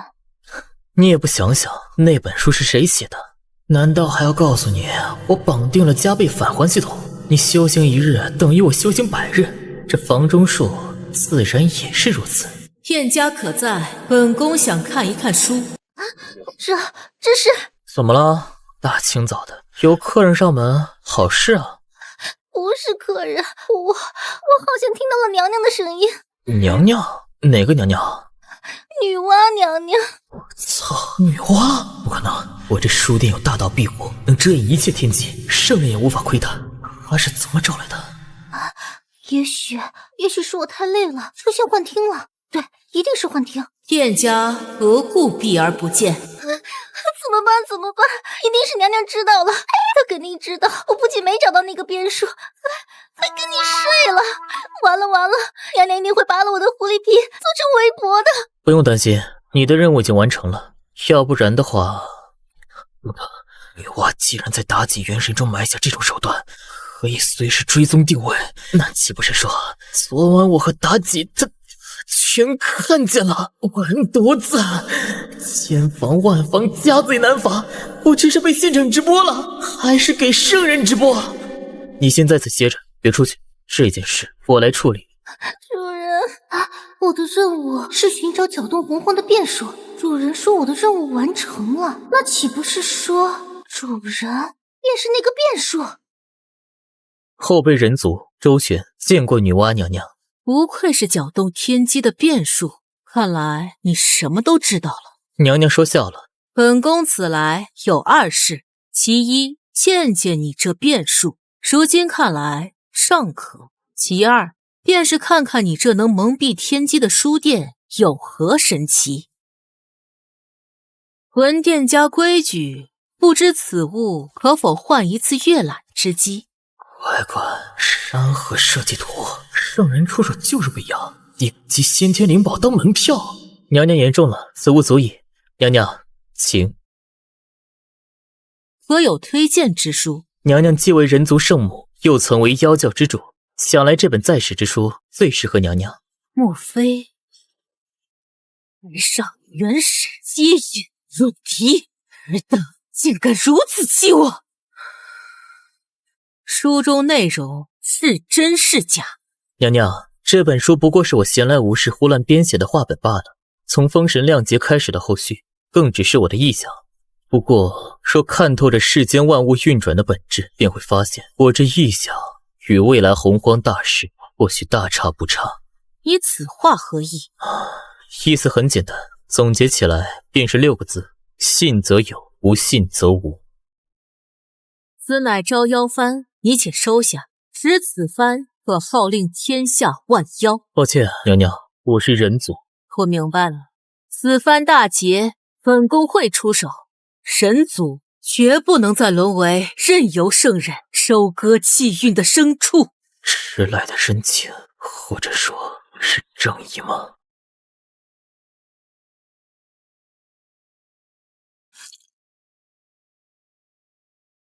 大祭司，大王，天机，我看到了。说，寡人听着。封神大劫，席卷3界，我人族气运将衰，万劫不复，此乃天道定数。定数？寡人偏不信这定数，可有转机？有，我以性命为引，窥得一线生机，生机在人族，在书。书？什么书？去寻吧，大王，您是人皇，人族的命运就在您手。厚葬大祭司以王侯之礼。遵旨。书，一线生机，一切的源头。从我人族诞生之初，文字便以记事之用，龟甲骨片，青铜竹简，1万万载，积累之书何止恒河沙数？难道真要寡人一本本去寻吗？不，大祭司以命相卜，所指的绝非寻常古书，定然是某种前所未有的存在。这便是寡人的子民，寡人的江山。封神大劫，无论是谁，都休想将这一切化成齑粉。我人族永不为奴。哎，听说了吗？成都那边最近出了个奇地儿，一家书店，据说前些时日天降霞光，神异无比啊！早听说了，听说那店主是个神仙般的人物，寻常人想进都进不去呢。异象，书店，大祭司所说的书，难道书与书有关的异象？寡人倒要去亲眼看看，这所谓的一线生机究竟藏着何等玄机。如果寡人没有记错，这些时日朝歌的异象源头便是这条长街，而此地也只有这么一处与书有关。哦，区区一家书店，竟敢索要仙珍灵宝，有点意思。大祭司以命相卜，所指的生机本就不是凡俗之物。如此看来，寡人或许真的来对了地方。来看书的？正是。规矩懂吧？先交钱，再看书。此物可购。我操，又来一个！最近是怎么了？前脚刚送走一个圣人感悟的，后脚就来个拿先天灵宝看书的。洪荒世界都这么内卷了吗？够了，书架上的书随你挑，但记住，机会只有一次。悟空传。我要这天再遮不住我眼，要这地再埋不了我心，要这众生都明白我意，要那诸佛都烟消云散。若天压我，劈开那天；若地屈我，踏碎那地。我等生来自有身，谁敢高高在上？这个天地，我来过，我奋战过，我深爱过，我不在乎结局。这只猴子，他的处境与今日之人族何其相似，被天地所弃，被圣人视为蝼蚁，被所谓的定数安排好了灭亡的结局。寡人明白了，寡人终于明白了，大祭司所说的一线生机，不是一本书，不是一件法宝，而是一种意志，一种精神。人族需要抗争，抗争那高高在上的洪荒诛仙，抗争那视万物为刍狗的圣人，哪怕最后生死道消，人族灭亡，但只要我们抗争过，奋斗过，这股不屈的意志便会传承下去。只要精神不灭，我人族永不为奴。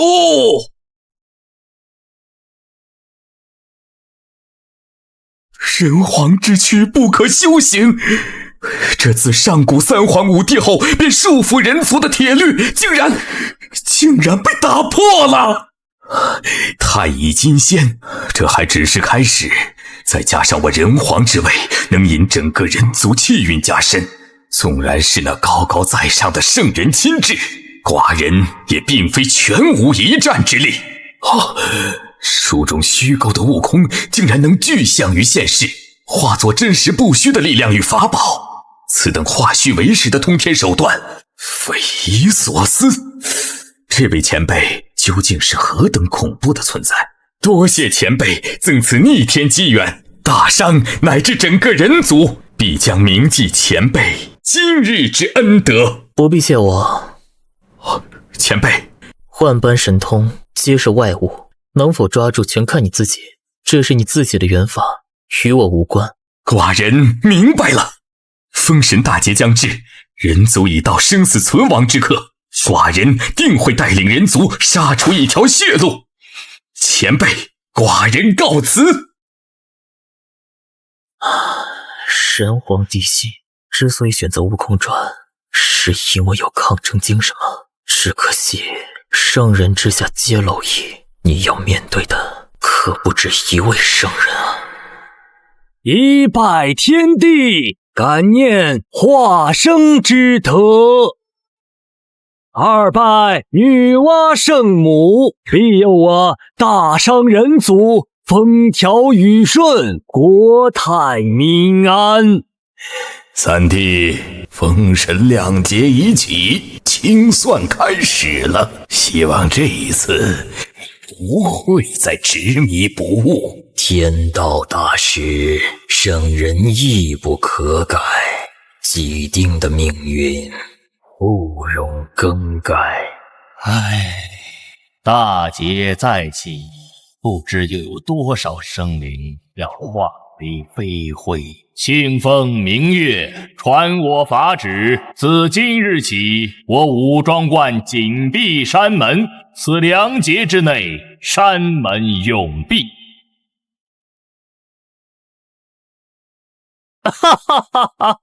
好啊，这股杀伐之气真是久违了。封神大劫来得再猛烈些吧，杀得越多，死得越多，我这幽冥血海便越发壮大。圣人又如何？血海不枯，我冥河便不死。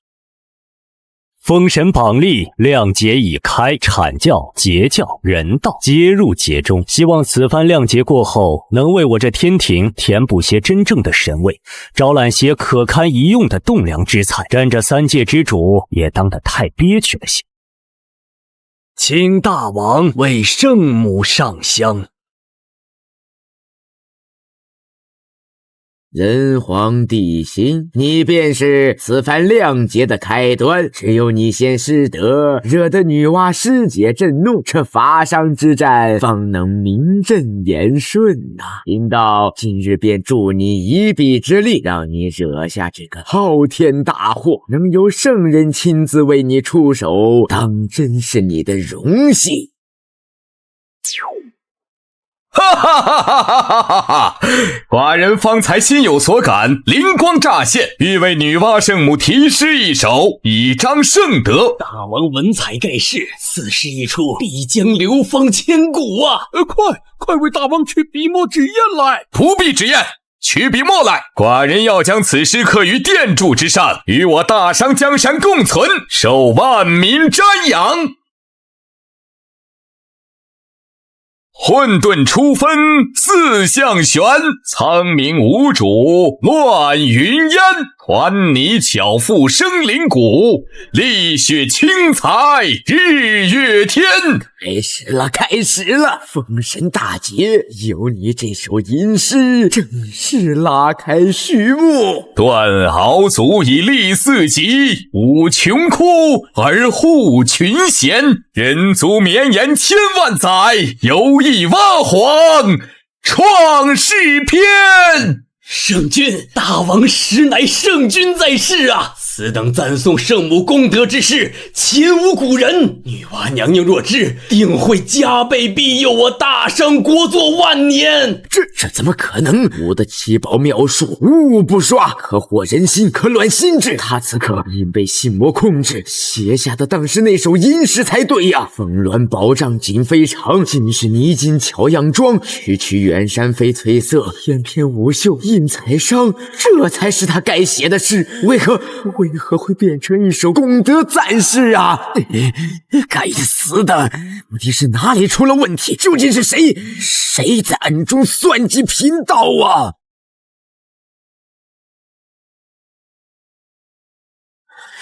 好一个天机混乱！这两劫的规模竟比吾等推演的庞大了数万倍，1万横杀世界，无一能逃。太上、元始，你们两个执掌玄门，号称顺天引人，两劫演化成这般模样，竟毫无察觉，真是两个天大的废物！地心吟诗不成，法上便师出无名，凤鸣西起，不枉法臭。没了这由头，岂不成了天下人的笑柄？再出手一次，不行，人族气运已生警觉，若是再强行干预，引来反噬，怕是我自身也要脱层皮呀！罢了，该做，贫道已经做了。此事本是元始师兄的阐教印节，烂摊子便由他自己去收拾。阐教那些弟子一个个眼高于顶，自诩代天行法，想来他们定能为自己想出一个完美的开战之法，名正言顺。对吾等而言，从来就不是最重要的。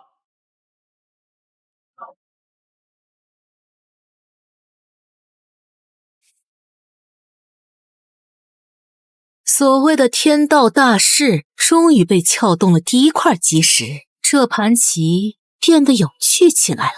太上、元始，真以为吾女娲还是当年那个只能捏土造人、对尔等言听计从的小师妹吗？一次次算计吾，一次次将人族当作你等的棋子，此番谅解，就让吾与你们将过往所有的因果一笔一笔清算干净。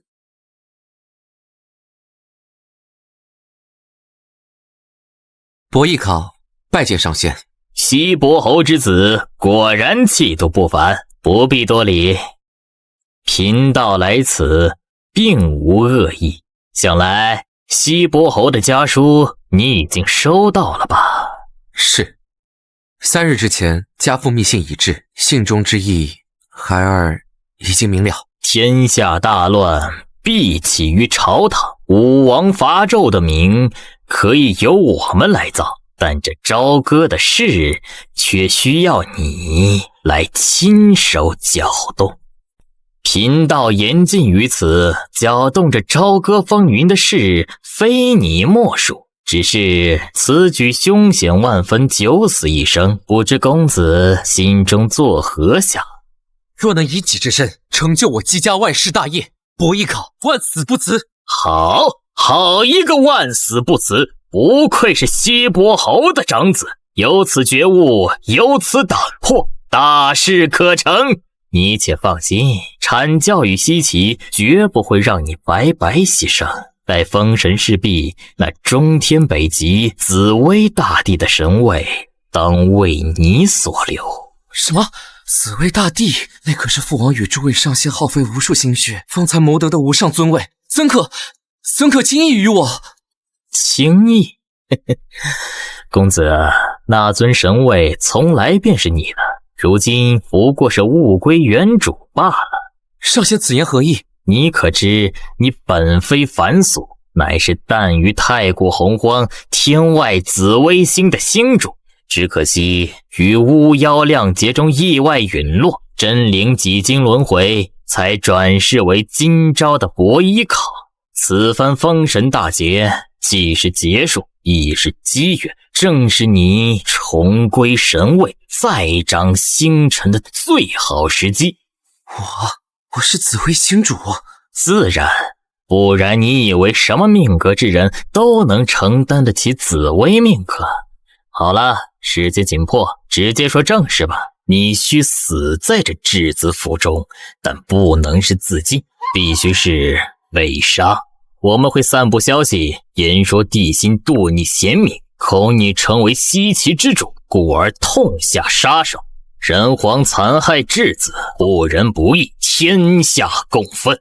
届时西伯侯便有了最名正言顺的伐纣之名。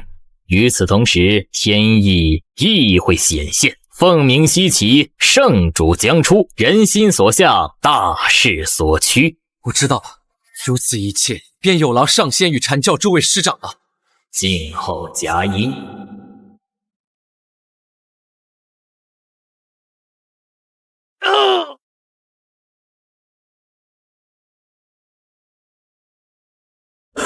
大王，不好了！何事如此惊慌？质子府西岐伯邑考公子，他昨夜在府中遇刺身亡了。你说什么？大王息怒！大王，此事定有蹊跷。此事你可确定？欺骗大王可是死罪。千真万确。卑职赶到之时，伯邑考公子已倒在血泊之中，胸口插着一柄匕首，早已没了气息。混账！伯邑考乃西岐质子，如今竟在孤的眼皮子底下被杀，简直是奇耻大辱！大王，或许是质子府内部的仇杀，与我大生。住口！人死在朝歌，就是孤的责任。西伯侯将长子送来，是对孤的信任。如今他的儿子惨死，你让孤如何向他交代？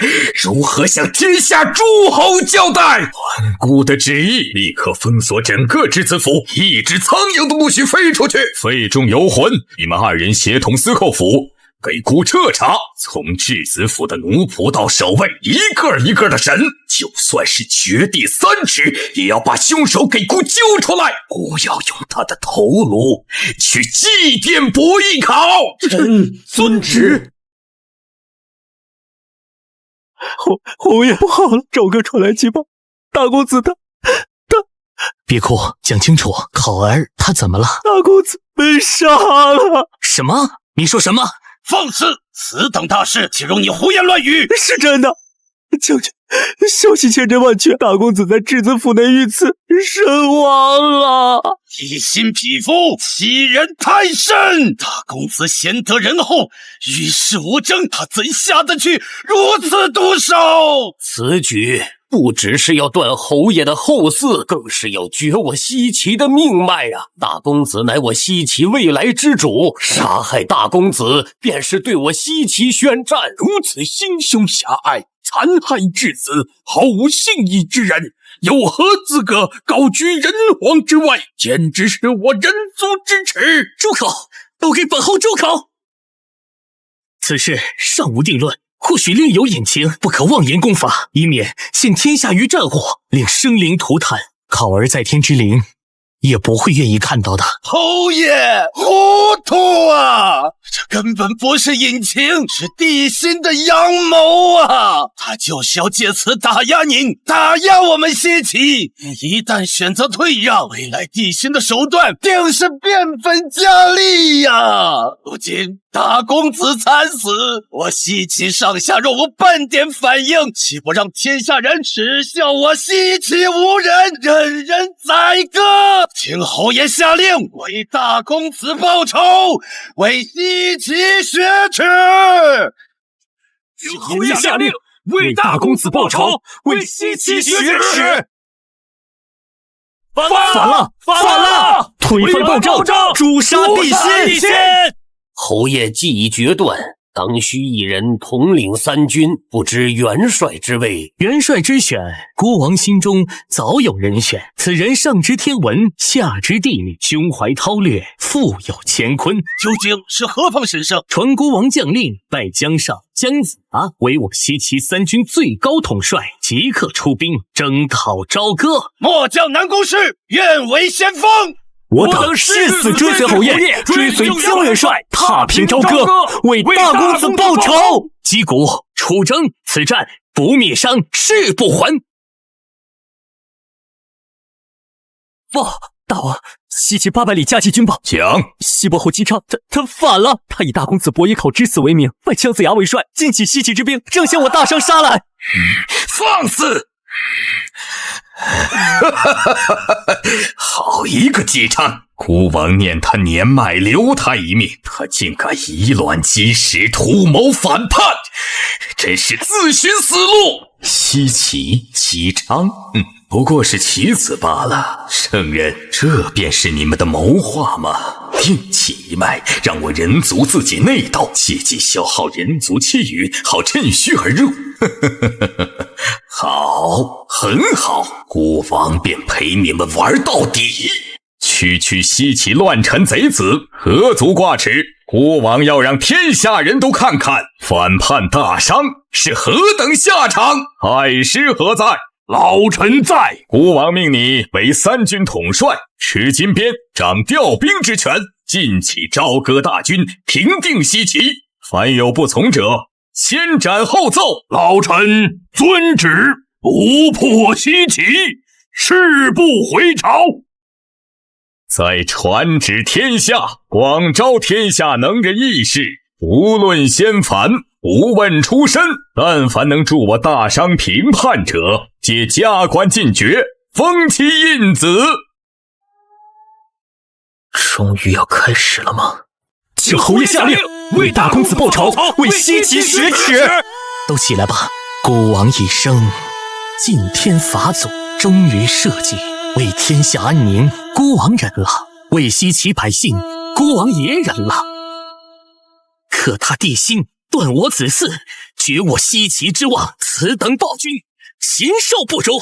若再忍让，孤王有何面目去见我西岐的列祖列宗？有何颜面去见惨死的考儿？侯爷，孤王非为一己之私，更非为一家之仇。帝辛无道，残害忠良，视万民如草芥，此等昏君，人人得而诛之。传国王令，西岐反了。想不到姬昌此子竟是以至情至性之辈，实属难得呀。师兄怕是相差了。人族绝对是洪荒万族之中最卑劣的种族，越是身居高位，越是容易受红尘气运荼毒，变得贪婪，对权力的追逐会将人性之恶无条件的放大。不说他人，就姬昌此人，固然对紫薇星主有几分感情，但绝对不多。现在的一切都只不过是他演出来罢了，甚至在场的所有人都在演。师弟何必这番作态？人族不管如何，始终是被圈养的畜生。所谓的人族气运，迟早会变成我等修为进阶的阶梯。修行之路，切莫着想了。师弟受教。1万里星空传音，女娲师妹说天机已变，我截教的一线生机就在此处，一家凡人书店。一线生机，究竟是真是假？也罢，既然来了，总要看个究竟的。这气息，这道运，不会吧？这他妈不是通天教主吗？他怎么会来我这儿？店家，贫道想在此看书，不知需要何物交换？我操，极品先天灵宝，一出手就是王炸，不愧是圣人，真豪横。书架上的书可自行挑选，至于报酬，就这个吧。一介凡人，竟然无惧我圣人威压，有点意思。哎，就这本吧。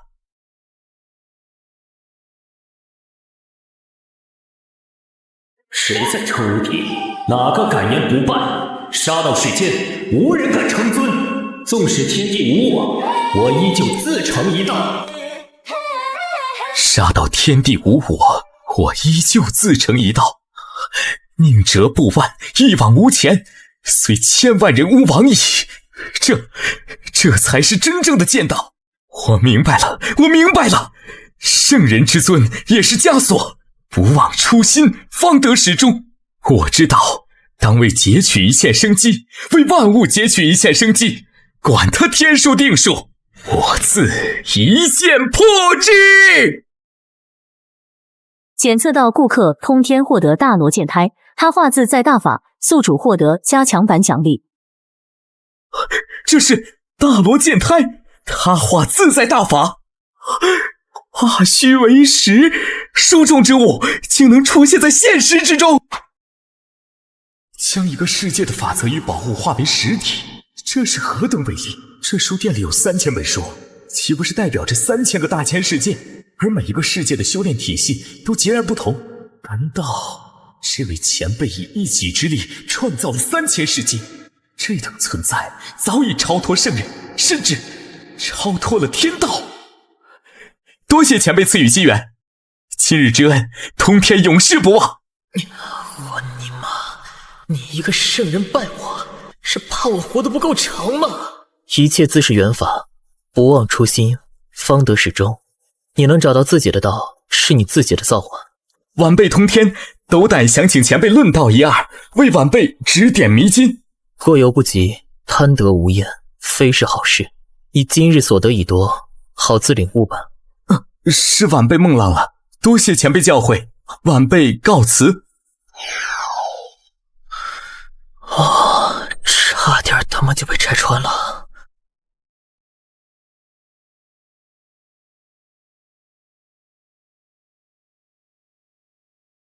姜子牙，以我同为人族，本该同心同德，共御外敌，尔等却为一己私欲，悍然反叛，掀起滔天战火，致使我人族内部生灵涂炭，血流成河。此等内耗人族气运之举，你们便是人族的千古罪人。文太师此言差矣，非是我等要反，实乃地心无道，他刚愎自用，残害忠良，连800镇诸侯的世子都不放过。如此暴虐之君，早已尽失人心，天命已不在上。我等起兵，乃是顺天应人，为天下苍生发此毒夫民贼。说得好，说的真是大义凛然。姜子牙，多年不见，你别的本事没长进，颠倒黑白、粉饰太平的功夫，倒是和阐教那12个伪君子学了个10乘10啊！虚伪至极。公报，你这叛教逆徒，何胆在此妖言惑众？妖言惑众！我问你，博弈考前一天晚上在朝歌身死，第二天消息传出，西岐大军便已集结完毕，兵锋直指朝歌，这速是不是太快了点儿？分明是早有预谋，说什么为博弈考报仇。我看他不过是你们这盘大棋中为了师出有名而丢弃的一颗棋子罢了。真相恐怕不是地心要杀他，而是你们逼着他自杀，用他的命来换一个起兵的理由。走口，老百口，自古皆然。这世间终究是强者为尊，实力说了算，多说无益。各位师兄还不出手，更待何时啊？申公豹，你这妖道屡次三番与我阐教作对，今日定要你身形俱灭。众师弟，布阵，这次绝不能让他再逃了。就凭你们，还望各位道友相助。申公豹，你好大的胆子，竟敢勾结截教这些披毛戴角、师生卵化之辈！我呸！少在这里摆你们阐教的谱了。各位道友，跟这群道貌岸然的家伙没什么好说的，直接干他！正有此意。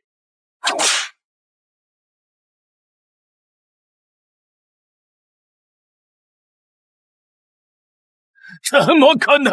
他们的神通为何变得如此诡异强大？阐教门下弟子何在？随我等一同出手，诛杀妖邪！人多就有用，炮火三玄变，爆！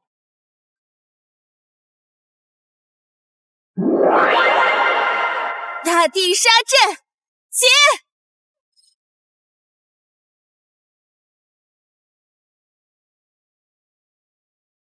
这不可能！阐教金仙怎么会被区截教外门弟子打得毫无还手之力？哪怕我赵公明须一手托起大商重担，一手面对尔等阐教金仙，亦能无敌于世间，法天象地！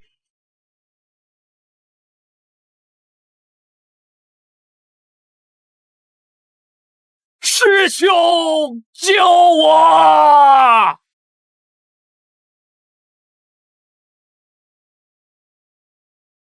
师兄，救我！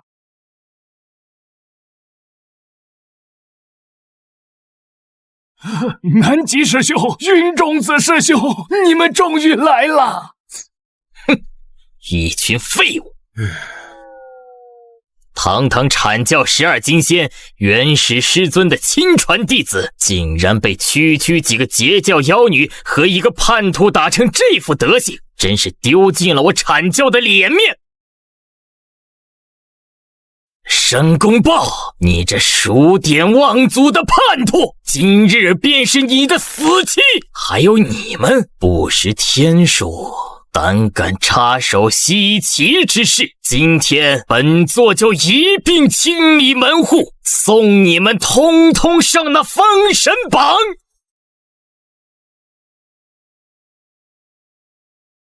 先天至宝！操，不讲武德！这云中子居然把元始天尊赐下的昆仑幡都带来了，这可是真正的先天至宝，蕴含无尽杀伐之力。别说我一个大罗金仙，就是准圣来了，都得退避三舍。尤其是你，打个架还那么多废话，一边打一边装，本座看着很不爽。给我死！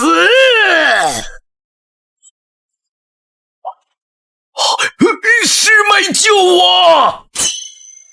本来只想给你们一个教训，想不到你云中子竟如此不顾颜面，一出手便是绝杀之招，分明是想彻底抹杀公明师兄的性命。既然尔等不讲情面，那也休怪我等不留情面了。二妹三妹，布9区仙河大阵！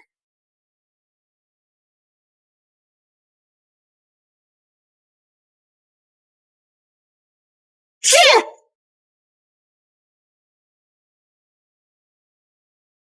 9区仙河大阵出！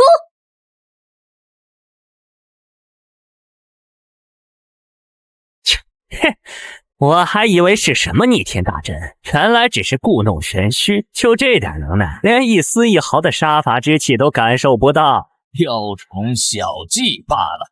在师尊的先天至宝昆仑幡面前，一切阵法皆是虚妄。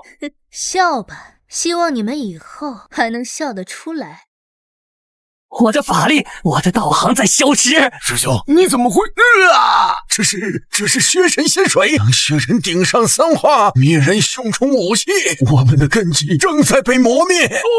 我辛辛苦苦修炼了1万年的大罗道果，怎么会这样？三位姑奶奶，三位仙子，我们错了，求求你们饶了我们吧！妖妇，你们敢如此对我等，师尊绝不会放过你们的。现在知道怕了，晚了。当你们对我公明师兄动用昆仑幡痛下杀手的时候，就该想到会有今天。放心，我不会彻底抹杀你们的元神，我会留你们一丝真灵，速入6道轮回，经历万千轮回之苦，生生世世永世沉沦，直到你们先天魔神的底蕴被彻底磨灭，到心不存，彻底沦为一介凡人。师尊救我！放肆！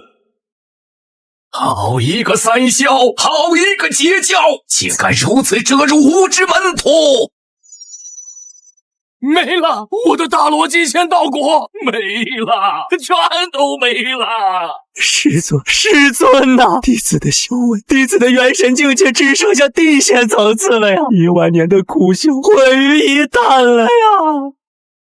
截教妖孽，道行逆施，欺人太甚。今日本座便要替天行道，将尔等尽数打入轮回，以儆效尤。东盟初判，道为尊，炼就灵宝，斩黄昏，一见诛仙惊天地，万仙来朝，圣人们。弟子拜见师尊，多请师尊圣安。不过是小辈和小辈之间的切磋吧。师兄，你堂堂圣人之尊，亲自下场对晚辈出手，未免太过着相了。着相？通天，你管这叫小辈间的切磋？他们削去我门下弟子顶上三花，废掉胸中武器，此等手段与直接下杀手有何区别？二师兄言重了，我这3位徒儿终究是心善，只是给予一点教训，并未真正伤其性命。至于修为，有大师兄的9转金丹在，重塑道基，恢复修为，不过是时间问题罢了，何至于此呢？这家伙怎么回事？以往与他分说，不出3句便要动怒，今日怎会如此心平气和？处处透着古怪呀！少说废话，通天，将你那3个布下恶阵的孽徒交出来，此事必须给我阐教一个交代。好，不知二师兄想要一个怎样的交代？自然是身死道消，魂上封神榜，一应天数。看来终究是免不了要做过一场。你要为了区几个弟子与我动手不成？剑道法则圆满，圣人3重天。好啊，怪不得如此有恃无恐，原来是修为精进了。但你当真以为凭你一人就能逆转大势吗？大师兄，接引道友，准提道友，还不出手，更待何时？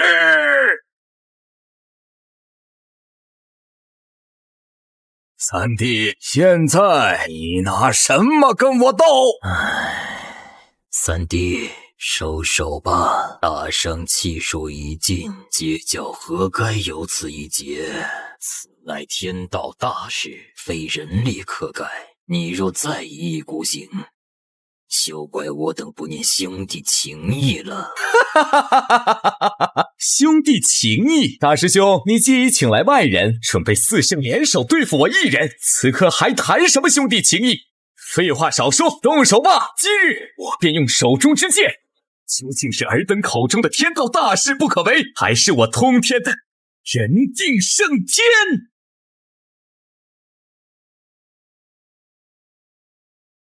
哈哈哈哈哈哈！说得好，好一个人定胜天呐！尔等高高在上的圣人，视我人族为蝼蚁，操纵气运，玩弄苍生。此一战，我地心哪怕是舍上这一身性命，也要让尔等付出代价。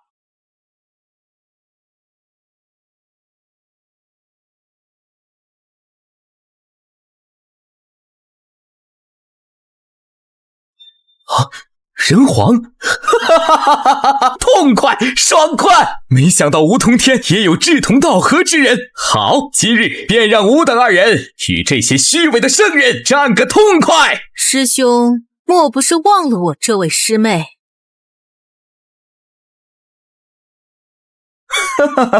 这倒是为兄的错了，忘了女娲师妹。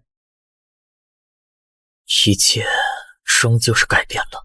我也是时候出手解决自身之因果了。洪天，没想到你竟然请到了帮手，不过是一个以气运傍身才能勉强达到准圣巅峰的人皇，以及一个所谓的人族圣，是不是有些太过托大了？废话那么多，来战！通天道友，且慢。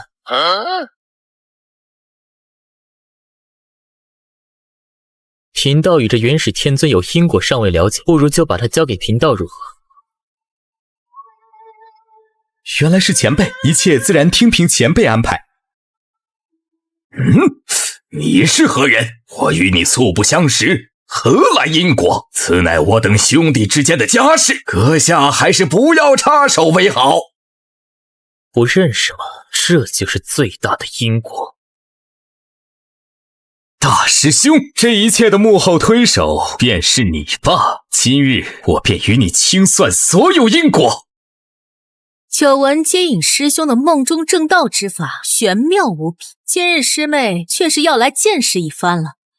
当初就是你这老秃驴，在我人族圣母庙前施法，试图控制本王心神，从而使整个大商堕落，西岐起兵，人族气运分裂。看我今天！我把你打得满头是包！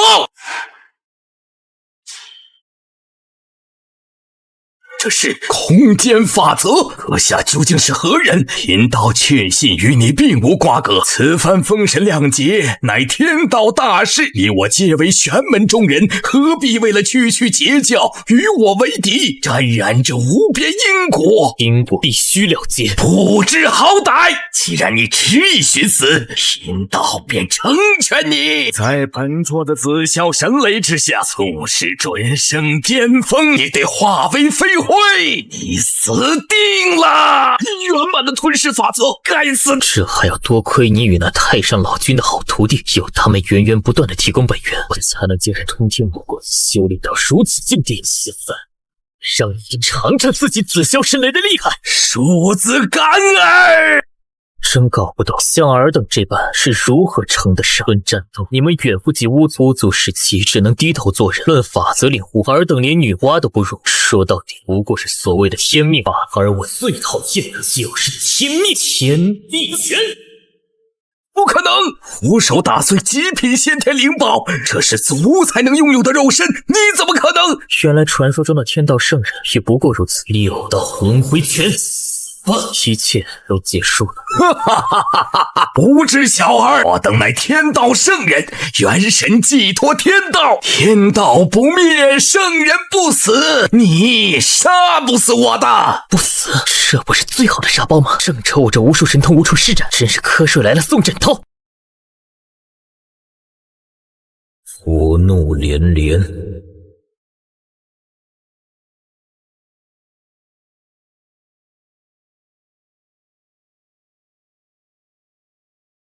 放肆干儿！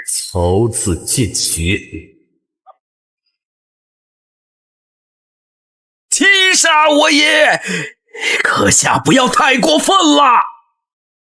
六道轮回拳。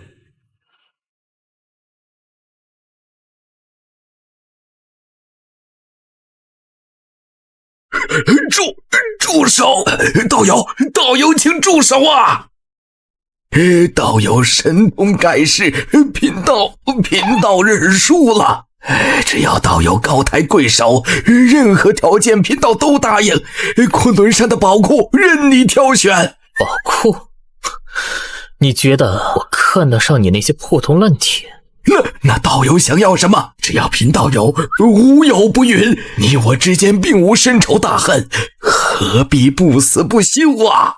好不容易找到一个打不死的沙包，正好让我试试这些年悟出的新招，怎么能停？诸子欺人太甚！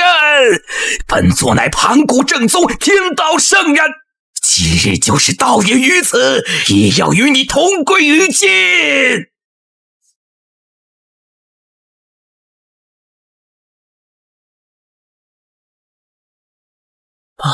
每次都是这几句，能不能来点新鲜的？哎呀，妈个逼的，打到老子手都疼了，也不知道他们那边怎么样了。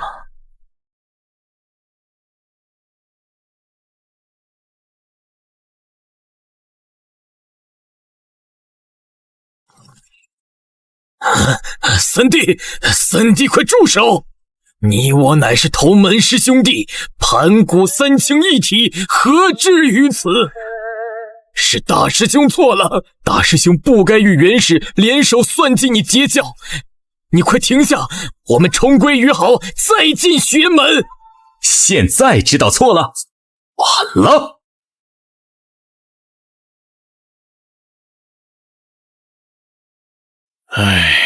不愧是那遁去奇异的一线生机，没想到女娲师妹得了机缘之后，竟然能将造化法则领悟到圆满境地。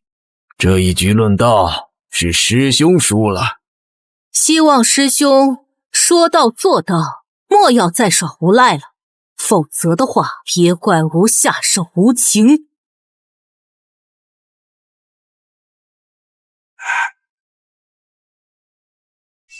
哈！痛快！你这西方来的秃驴果然爱揍，来，吃苦一棒！疯子，你就是个疯子！打你这种阿杂货色，就是越打越爽。再来！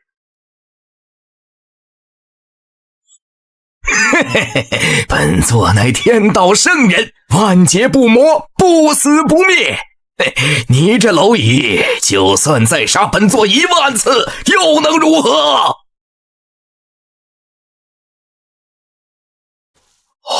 不，我的道果，我的元神为何无法寄托天道呢？这不可能，怎么回事？你他妈还真当自己是天道亲儿子了？是你搞的鬼！你寄托天道，每死一次，天道就得花费巨量本源复活你。复活个1、2次还行，复活多了，天道本源都得大出血啊！是你！我想起来了，你是当年在玉虚宫那个负责打扫的杂役弟子。现在记起来了，晚了。周旋，不，道友，求你饶我一命！只要你答应，我愿意收你为我的亲传弟子，并且传你炼气之术。我阐教的无上大道也全都传授于你，怎么样？放心，我不会杀你，杀了你太便宜你了。我会将你的真灵打入轮回，幸运的话，100世轮回之后，你或许能再打仙途。若是运气再好些嘛，10000世之后，没准能觉醒记忆，想起自己曾是高高在上的圣人。不过嘛，那时候或许已经是末法纪元，天道隐退，大道不存。你一个凡人，守着圣人的记忆，却无半点神透，那才叫真正的好玩。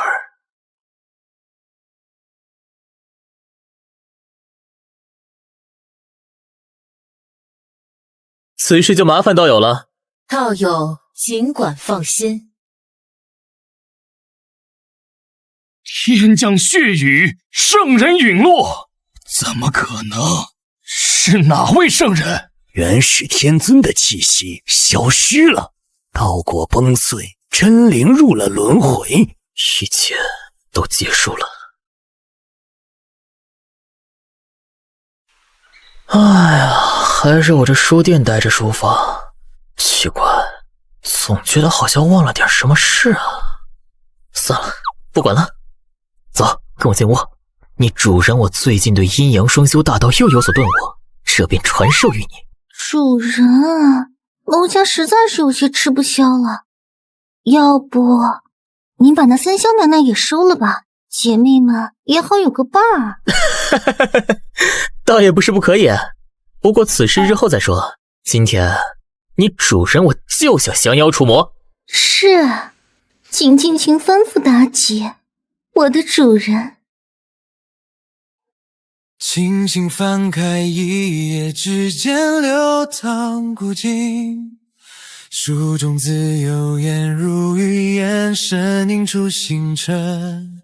微光里，笔锋无情梦，一笔落下万树独奏，定如风。3000书经，演化3000世界，一字一望，皆能照见星海。花虚为实，廉价成真，在这无尽长夜里，树叶化作归途的灯。无声岁月，终将写进不灭。花虚为实，廉价成真，愿你在书海深处，再一次看见晨曦的